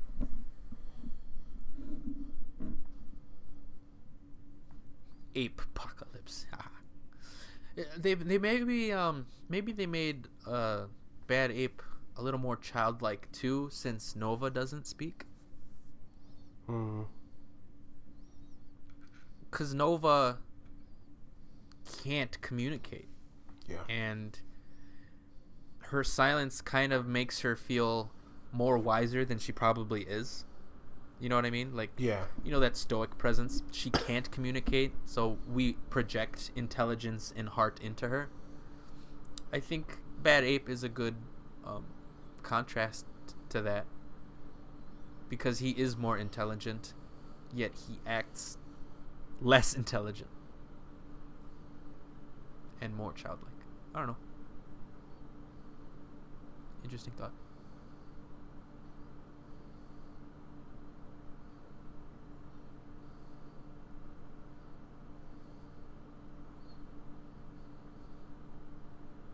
Look at all the particles of ice on his chin.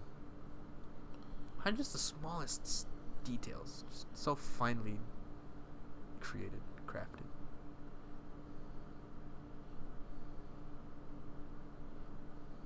If this movie doesn't win Best Visual Effects, I'm gonna stab someone.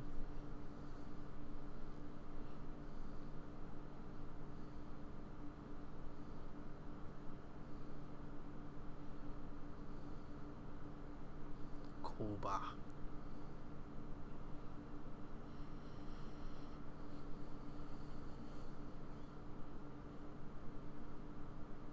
Did these Koba flashbacks work for you at all, or no? Yeah, I enjoyed them. Or they definitely help portray kind of like the struggle he has. His inner conflict. Yeah. Yeah. What about you? Oh, I love them. I love seeing Koba. Before this movie came out, because I think he's played by the same actor who played Koba in the first one. So I think when this movie first came out, people were like, "Oh, we spotted the actor, Koba. He lived. You know, like, oh, we caught on. You know, Koba. He's alive." And so I was worried. I'm like, "Oh, they don't need to bring Koba back. Don't bring Koba back." And so when I saw that Koba is only there because he lives on in Caesar, I was like, "That's fucking great." Yeah, That's the way you use Koba. Yeah, he literally lives within Caesar because Caesar sees a part of himself as Koba. I was like, yeah, that's a great way to use that character. I mean, can you say that kind of Koba had the last laugh and kind of ended up winning because, like you said, he literally became part of Caesar? Yeah, in a sense. I mean, because there's a lot of I think Caesar even explicitly states it at one point, where like, me and Koba aren't that different. And I forget when he says it. I think it's when he's about to kill, or when he wants to kill Woody Harrelson's character, because he knows it's not in anyone's best interest, but he can't help but feel like his revenge is taking the better of him. Just like Koba would.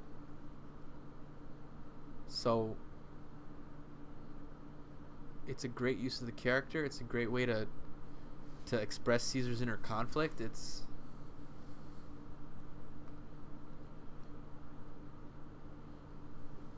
just good storytelling. Absolutely.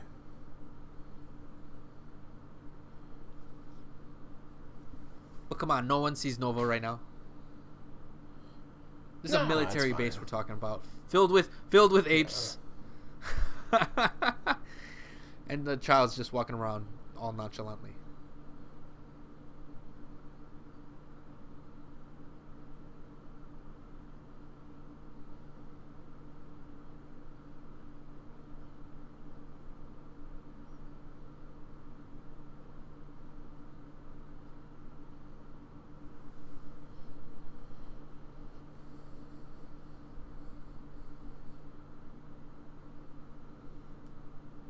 Caesar regaining his strength.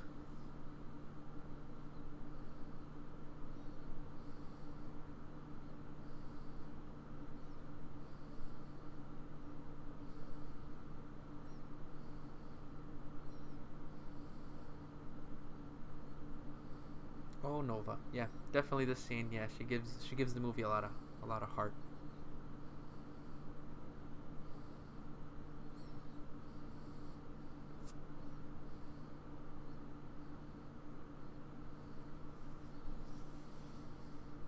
Apes together strong. I think they're all literally doing the symbol, man. Yeah.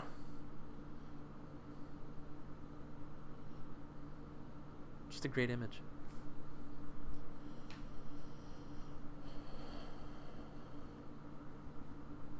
So I guess we talked a lot of shit about DC. We always talk shit about DC. Yeah, we do.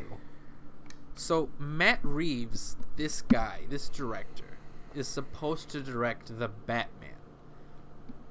Does that, having seen these two movies back to back, and just noting how technical he is, how much love and effort he puts into the craft of his film, do you feel one way or the other about the upcoming Batman film that exists within the DCEU? Okay. Fuck. Tricky question, yeah? It is. I'm more inclined to give it a shot, but if it comes out bad, then I think that would honestly be the final nail in the coffin for me. I think if it comes out bad, then if they had a director like Matt Reeves, then it's just gonna turn out bad. Like there's something on the chain of command that's just fucking up this movie. That's not gonna fix it, no matter who you get. Then there's nothing. If someone as technically brilliant as Matt Reeves is can't save the DCU, you're saying like nothing will? Yeah.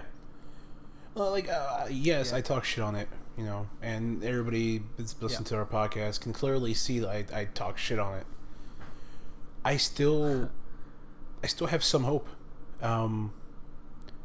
You want to have that hope. I want to. It's not like I want to believe. It's not like I only want DC. I only want DC so I can shit on it. No, it's like I want it to be good. It's just so happens it's shit, and I'll shit on it. But like you were saying, like this Justice League movie. I mean, hopefully they'll surprise me. Hopefully they'll pull another Woman out, and it'll be like actually decent. I'm just not holding my breath. That's very true. We don't go into movies going, "Yep, we're ready to shit on it," because we're wasting our own money on it. Like we pay to see the movies because we want them to be good, because we like film. So, yeah, we just ended up giving DC too much of the benefit of the doubt. I think Batman will be a great film. I think when you take a look at DC, the universe, and all the filmmakers that have been involved with it, Zack Snyder, I love a lot of his other movies like 300 and Watchmen, but his track record shows that his films aren't critically acclaimed, that they are divisive. Not everyone likes 300, not everyone likes Watchmen. Then you got David Ayer doing Suicide Squad. Well, not everyone liked Fury. Not everyone liked, whatever. They're incredibly divisive films. Whereas Matt Reeves, his track record, very good, very spot on track record. Cloverfield is very well regarded. Dawn of the Planet of the Apes and War for the Planet of the Apes are critically fucking acclaimed. So I think he can be a saving grace, and he can bring some class back to the DCEU. Yeah, I mean, hopefully. You get a director who knows how to do things, who shows that he's very talented in his work and in his craft. You let him do his vision, don't interfere with it, let him do his thing, and he will produce a great film. As opposed to letting Zack Snyder, who has been proven to be a divisive filmmaker, let him have his vision, and then, what do you know? His films are divisive. Who would have thought? Yeah.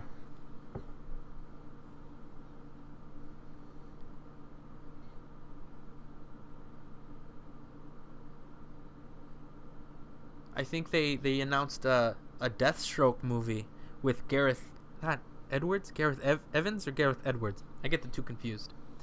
Gareth Evans, who directed The Raid and The Raid 2. Those are fan-fucking-tastic films. Like, they are incredible. They're the best action movies probably I've ever seen in terms of just in-camera action. Not like explosion action, but like fighting and cinematography. Like, incredible work. You give him a Deathstroke movie, you don't interfere with it, you let him do his thing, he'll give you a movie that knocks your socks off. Yeah. So I guess I look forward to these movies on an individual basis. Whereas like Marvel, it's like, that's a Marvel film, they've proven their track record, I'll see it no matter what because it exists in Marvel. Whereas DC films now, it's like, okay, who's directing this one? Who's writing this one? I don't like that guy. I'll probably pass. Yeah. Oh, I like this guy. I love that guy. I have to see this one.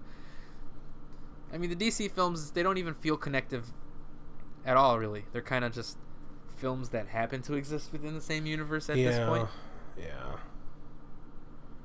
Like James Wan directing Aquaman. I'm looking forward to that, not because it exists within the DCEU, but because I like James Wan, and I want to see his take on Aquaman. It's interesting. It's such a shame, man. I feel like we've said it before, but just so much potential was there. Mm-hmm. And I think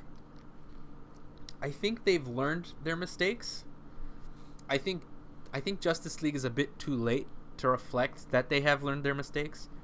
I think once we get around to Aquaman, once we get around to the Batman, that's when we'll start seeing DC showing that we have heard your complaints and we're working on it.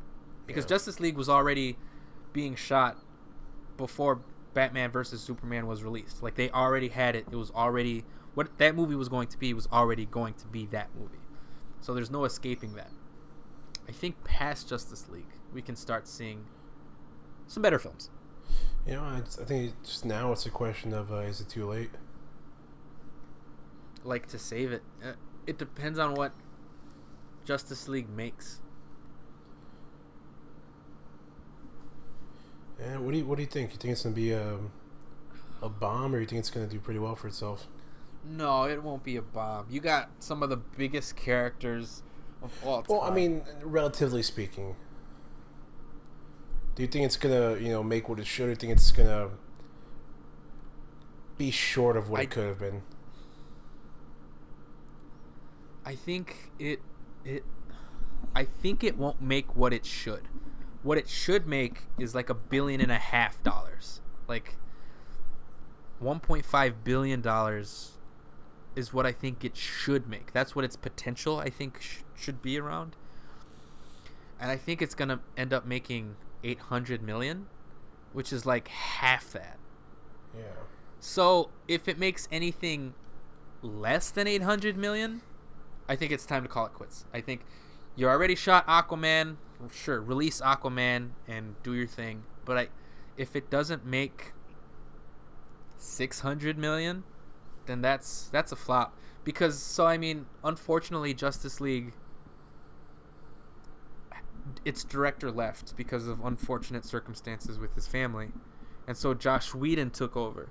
So we're talking about a movie who doesn't really have a director behind it. It's kind of a studio-made movie now at this point. And if the movie reflects that, because it's all over the place, because it has these different tones, because it doesn't have a distinct vision, because too many cooks were in the kitchen, and the numbers reflect that, call it quits. Fucking end that shit. Reboot that shit. There's no reason to keep making these movies if Justice League makes like $600 million. There's no fucking reason. Yeah, I mean, I agree with you, man. I think if it makes $600 million or anything less than 800, I think it's a sign. Just reboot it. Like, learn from your mistakes and just kind of try again. I mean, there's not much else you can do. You fucked up. Just admit you fucked up and just move on. Like, what can you do? Yeah. It's gonna continue on as a lie and just kind of lose more and more money. Because of the reason that Zack Snyder had to leave and Joss Whedon kind of took over, the budget behind this movie is a reported $300 million. $300 million. That's steep. And then you talk about money that's necessary for marketing. Marketing movies on Hollywood blockbusters are usually double the budget. So we're talking about around $500-600 million before you start turning a profit. Yeah. So that's why I'm saying if it makes $600 million, you barely made your money back. That's why I'm saying I think $600 million.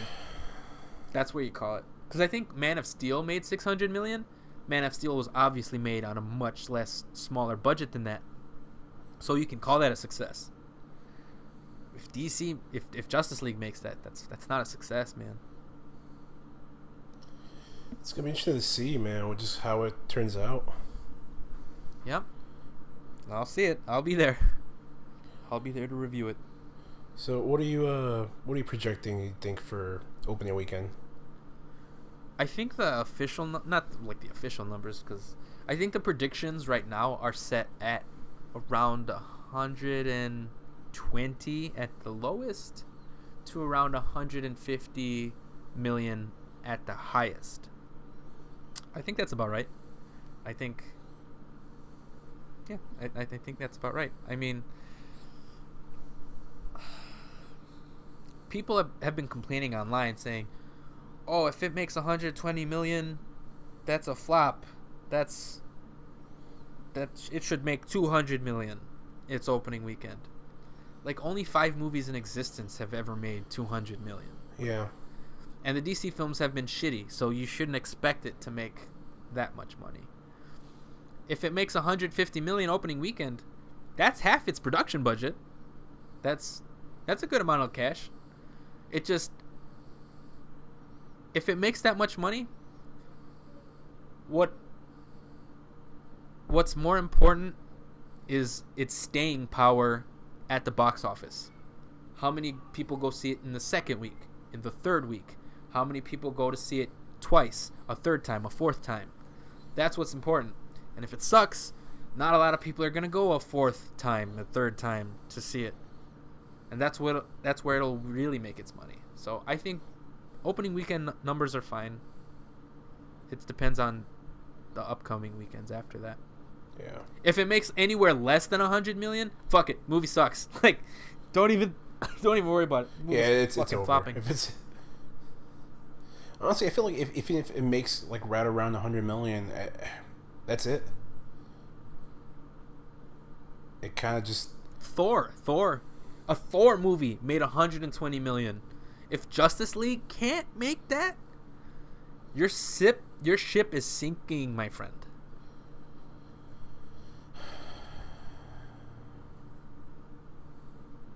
But I don't think. I think it will make around 120, 150 million. We'll see, man. We'll see. It's coming up, man. That's next week. Yeah. Now, are they gonna, release any reviews beforehand, or is there like an embargo, or what's the deal with that? Yeah. So there is an embargo. Movie critics are seeing it this week. But as of right now, they're not allowed to talk about it until the day before the release. I don't know if you know anything about movie embargoes. That is very concerning. Yeah, that seems like they don't have that much confidence in their own product. Yeah, so it's basically they're basically when a movie studio does that, they're basically saying, like you said, we don't have a lot of confidence, so we're trying to hold off on people seeing all the negative reviews as much as we possibly can. Like, we're holding them off to like the last day we possibly can. Sometimes they don't even screen the movie. They don't even let critics see them in advance. That's just like the theaters waving a flag saying, we have literally no faith in our movie. If they don't screen a movie, that means they don't want any word getting out on how bad their movie is. So, one day before the movie's released is very, very, very concerning. Take, for example, Thor, keeping on Thor Ragnarok. They let critics see that a month ago. They let critics talk about it a month ago. Yeah. So all the buzz behind Thor was building a month ago. And that's why it's making so much money. So, are reviews going to come out Wednesday? Or is the official release date Friday? Wednesday. Okay. The official release dates are little weird. So Thursday nights are when you should consider official release dates. So that means that that Wednesday the reviews will be released. I can't wait. Not gonna lie, I can't wait to see what it is. What kind of a shitstorm? Because it could go either way. It could go like 30% Rotten Tomatoes or like 70%. I don't know. We'll see, man. Honestly, I think it's gonna be rotten. If you could pick a number, what would you think its final number would land? You mean like final after it's come out, or like final reviews on Wednesday? Let's say Wednesday. Wednesday, 46. Oof. Yeah, it's rotten. 46. I'm saying it now. 46. 46 plus or minus. Let's say 5. Okay. What about you? I don't know. I can really see it going either way. I think I'm gonna cheat a little. I'm gonna give you both of what I think it'll max out if it gets positive, and where I think it'll max out on the negative. I think if it does get any positive reviews, it won't be any higher than like 77, which is great. I think if it gets a 77, then that's fan-fucking-tastic. Yeah. I think I could see it getting as low as 36, though. That's, I think, 10 beneath what you said. I'm not so sure. I can see it going either way. You know, man, fool me once, shame on you.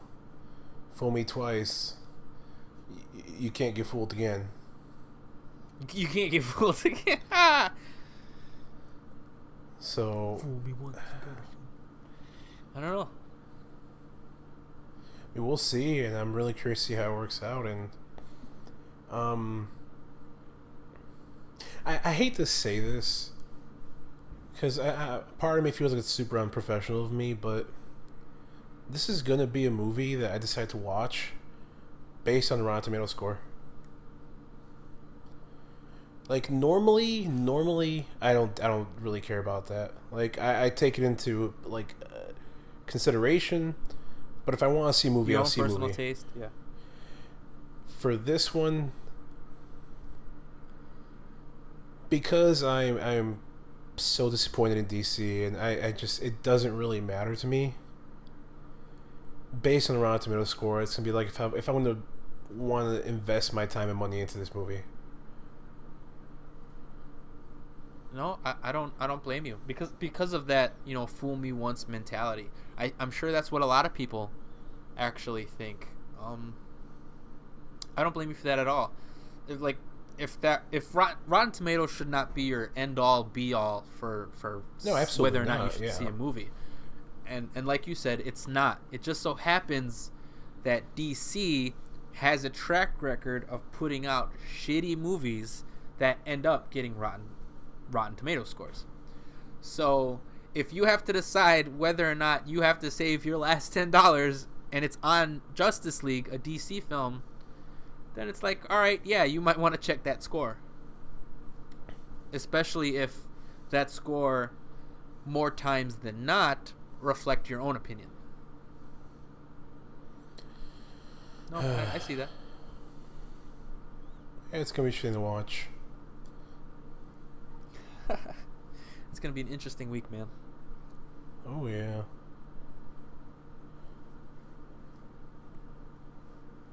We're getting into the final battle now. This is humanity's last stand.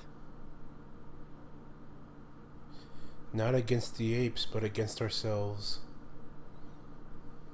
I guess that is very poetic, isn't it?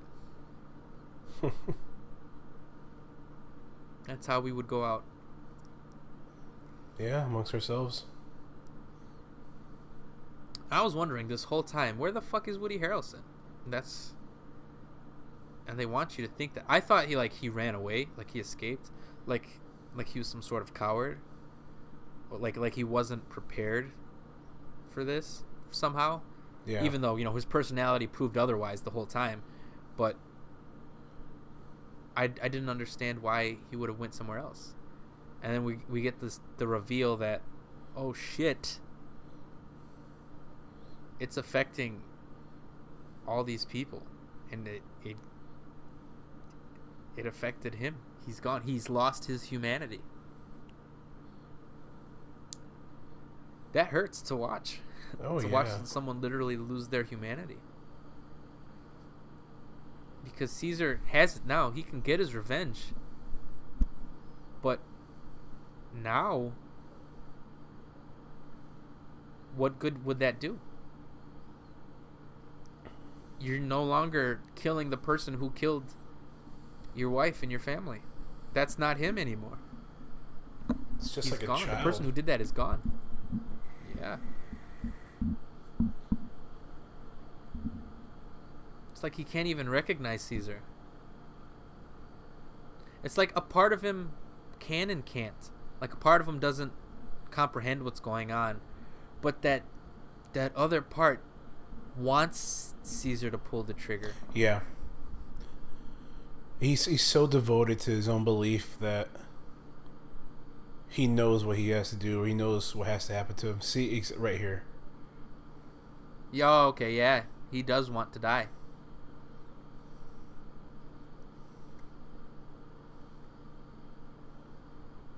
He knows, man. And how do you... I don't know. I would have supported Caesar in whichever way he went with this, because it's such a great conflict, within Caesar. No matter what he chose, that's not an easy decision to make. Yeah, absolutely. Look at that pain. As red as a tomato.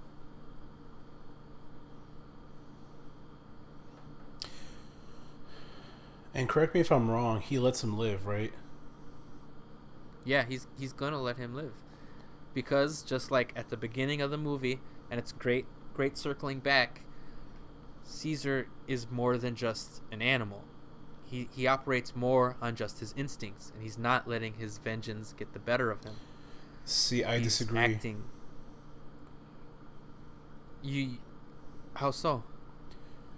He's showing mercy, but at the same time, he's not. Woody Harrelson wants to die. He sees what he's become, and he knows he's just a monster now at this point. He doesn't want to live anymore. He wants Caesar to kill him, to just kind of end his suffering, and he's not allowing him to do that.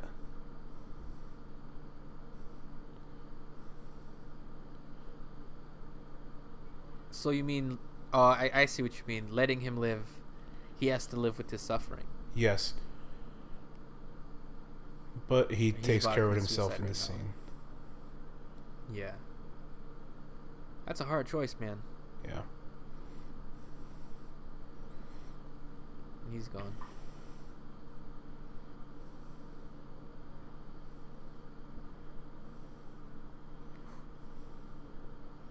That's a very, very heavy way to end this franchise on. Oh, yeah.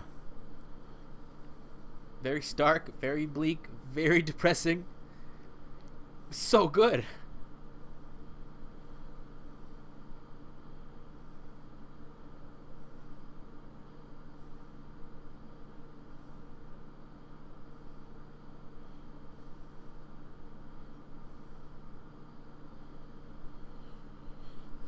Poor Apes getting gunned down.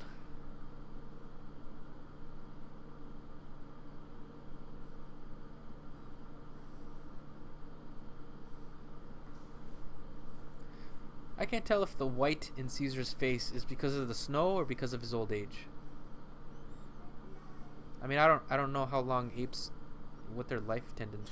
I think it's old age, man. Because in earlier scenes where he was back in his little village, he still had all the white in his fur.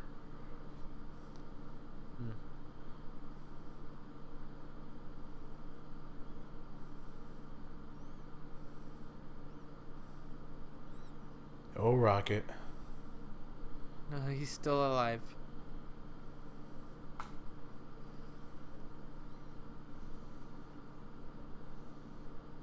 It's just a hectic battleground, man. I don't know what anyone's talking about when they say this movie wasn't about war. That's some fucking chaos going down, man. Oh yeah, dude. There's like a full-scale war, a conventional warfare going on. You know, tanks, fucking Apaches, rockets. It's not just like, you know, the Apes. Yeah, was like it wasn't some fucking... sporadically throughout the film, yeah, but...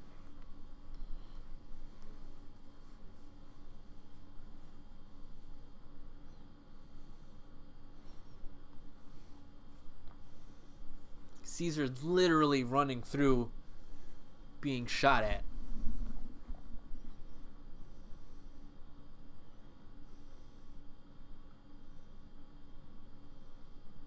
Oh, he does get shot. I was so sad. I thought he the first time I saw it, I thought he released the trigger and I thought he was gonna blow up right there. Yeah. I thought he was gonna go down, sacrificing himself, well, accidentally, to save everyone else.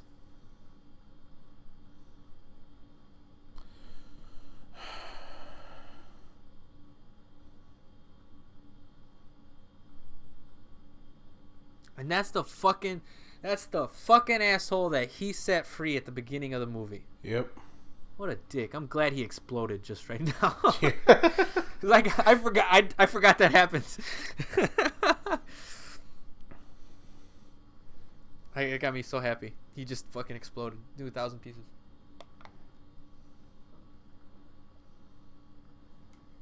I like how he just finally...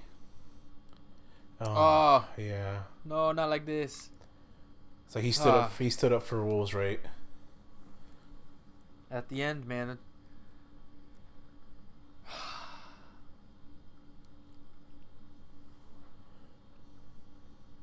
He died for a cause. He lived for a different cause, but he died for, his own kind. Yeah.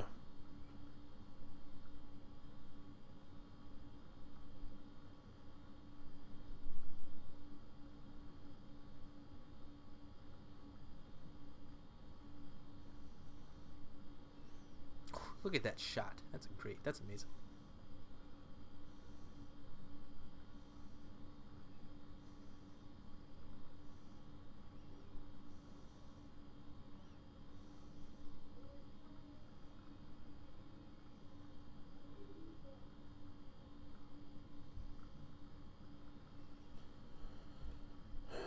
I can't even say anything. I'm just so into it right now. No, absolutely. It's the end. It's all come down to this moment. I forgot how Caesar actually makes it out of there, so I'm just like, what's happening?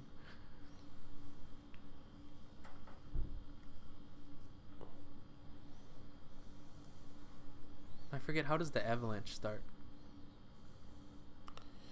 Does the final tank explode and then like a chain reaction go off or something? I don't remember actually.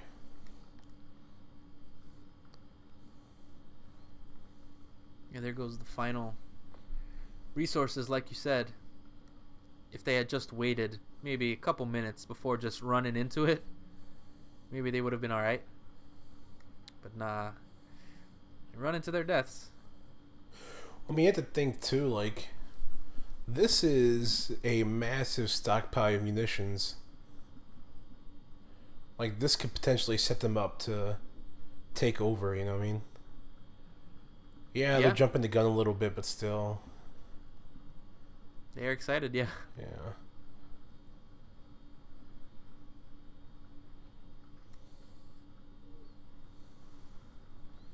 Was it their own cheering? Their own cheering sets off the avalanche? Their own lack of hubris, Ivan. How fitting. Yeah.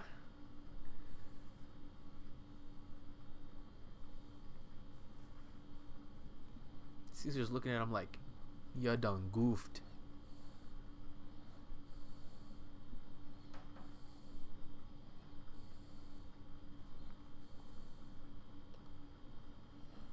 There it is.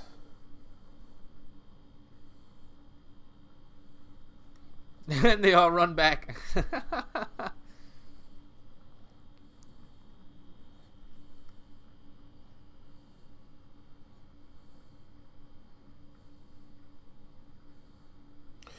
mean, I think it was a little foolish of the humans to kind of just have their entire force.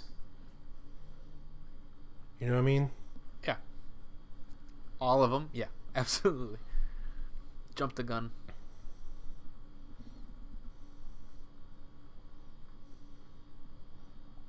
Because just like that, they're gone. Mm-hmm. And now it's just a matter of nature, where it's evolution, man. The apes could just climb the trees. Yeah. We can't do that shit.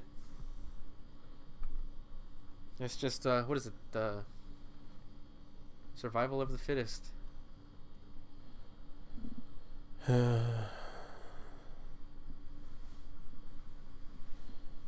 This movie makes me a little sad, man, because I've always been pro-human. Yeah, you have a lot of faith in humanity. Oh no, absolutely not. Oh, I mean, humanity sucks, but I still want us to be the dominant species.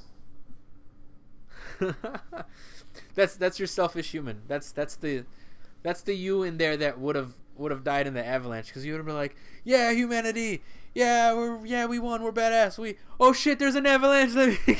Go back, we fucked up. We fucked up, we done goofed. I mean, I'm so sorry. Is that really like the selfish human in me, or is that really just our innate animalistic instincts of survival? Yeah, that's what this whole movie's been about. With that primitive side of our own kind. I mean, Nova survived. There are others, but that was it. That was our last stand.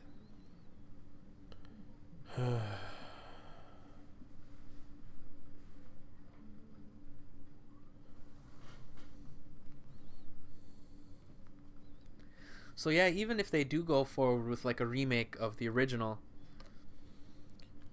it's one of the only things they can do, because I don't think you can make one of these movies just completely without any humans, Yeah. How do you, unless you go like, no, there's another human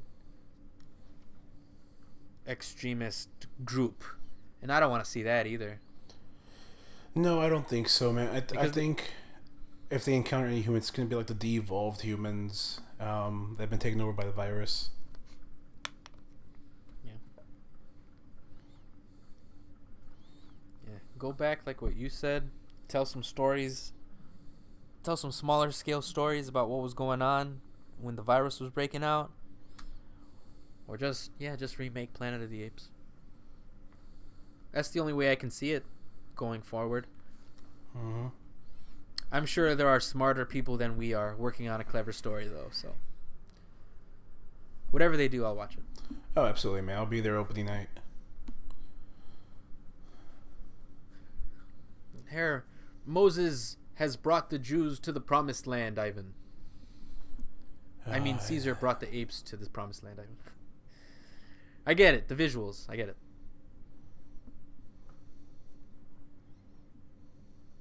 Look at Maurice. I love his comforting face. That's a good friend, that Maurice. Oh, yeah. I mean, Maurice and Rocket Man and Caesar, they've been through 15 years, man. 15 Everything. Years together. Yeah. And it's Caesar's time. It's, I don't know. He fulfilled his purpose. I don't think they needed to kill him. I just think it goes in line with that martyr, that symbol, that Moses-like character, if he did die. And I feel like it finally ends his arc, Yeah. His story's over. I feel like he's been living just to ensure that his people will be safe, and now that he knows they will be, he can finally rest. Yeah, there's a lot of movies where they kill off the character because they feel like they need to. I think in this instance, Caesar has deserved the right to die. Yes. He He's earned it. Like Logan. Yeah. He's been through so much. He's war-torn. He's battle-scarred. He's tired. And he's earned his right to rest. Absolutely.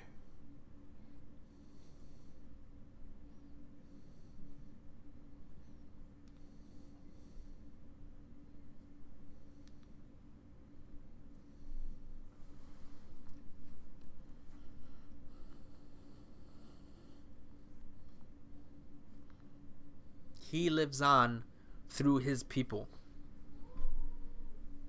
because of what he did for them. And just like the legend that's going to become of him. Yeah, he's the legend.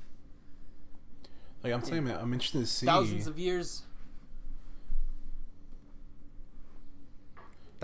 he will just be a legend, a myth. Yeah.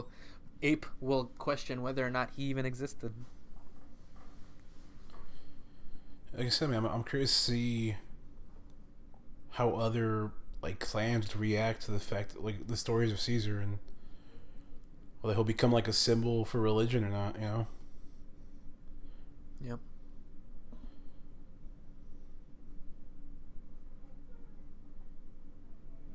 Caesar going home now.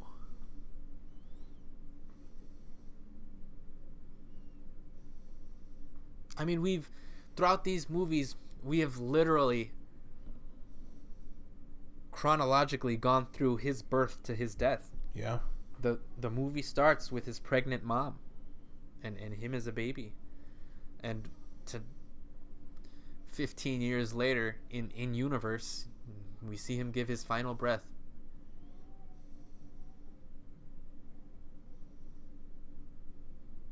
They did his character justice. Absolutely.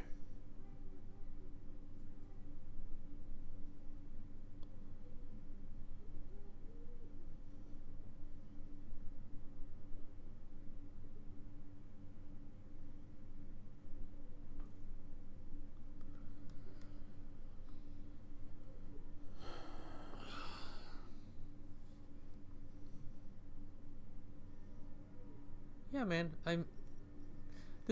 Like I said, it's a great, sad, but hopeful note. Because that's the brightest in color that these movies have been since the beginning of the first one. Yeah. The grass is green. The sky is rich blue and pink.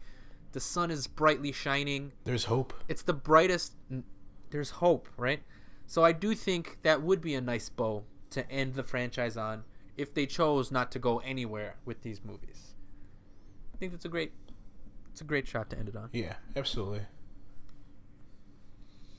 Well, Ivan, that wraps it on our rebooted Planet of the Apes commentary tracks. How do you feel? You know, it was a fun journey, you know, watching these movies over again and just falling in love with them all over, you know. Yeah, these were great movies to revisit. They each have their own unique individuality to them, and it's just simply one of the best trilogies of all time. You can like one of them out of the three, and I would understand why you like that one the most.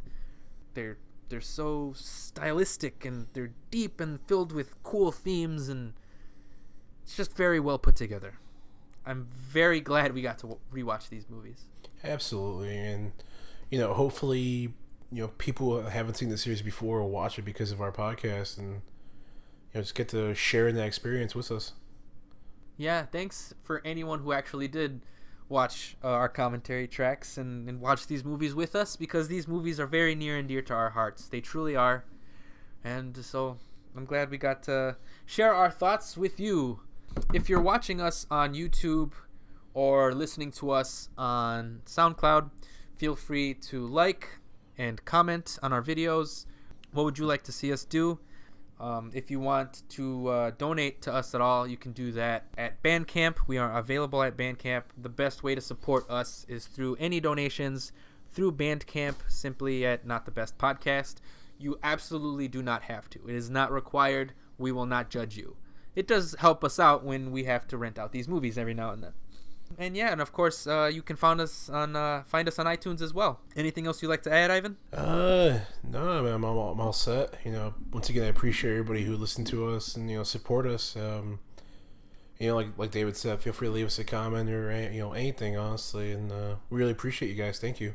You can follow me on YouTube with my own YouTube channel at David Lopez Reviews. I just do movie reviews every Monday. I talk about which movies are coming out in theaters that week and just other general movie and TV show reviews. And of course, we are not the best podcast. I am David. And I'm Ivan. And we're not the best. Oh, yeah. We're all right. We're okay. We're all right. All right, guys. Thank you very much for listening. See you next time. See ya. See ya. See ya. See ya. See ya. See ya.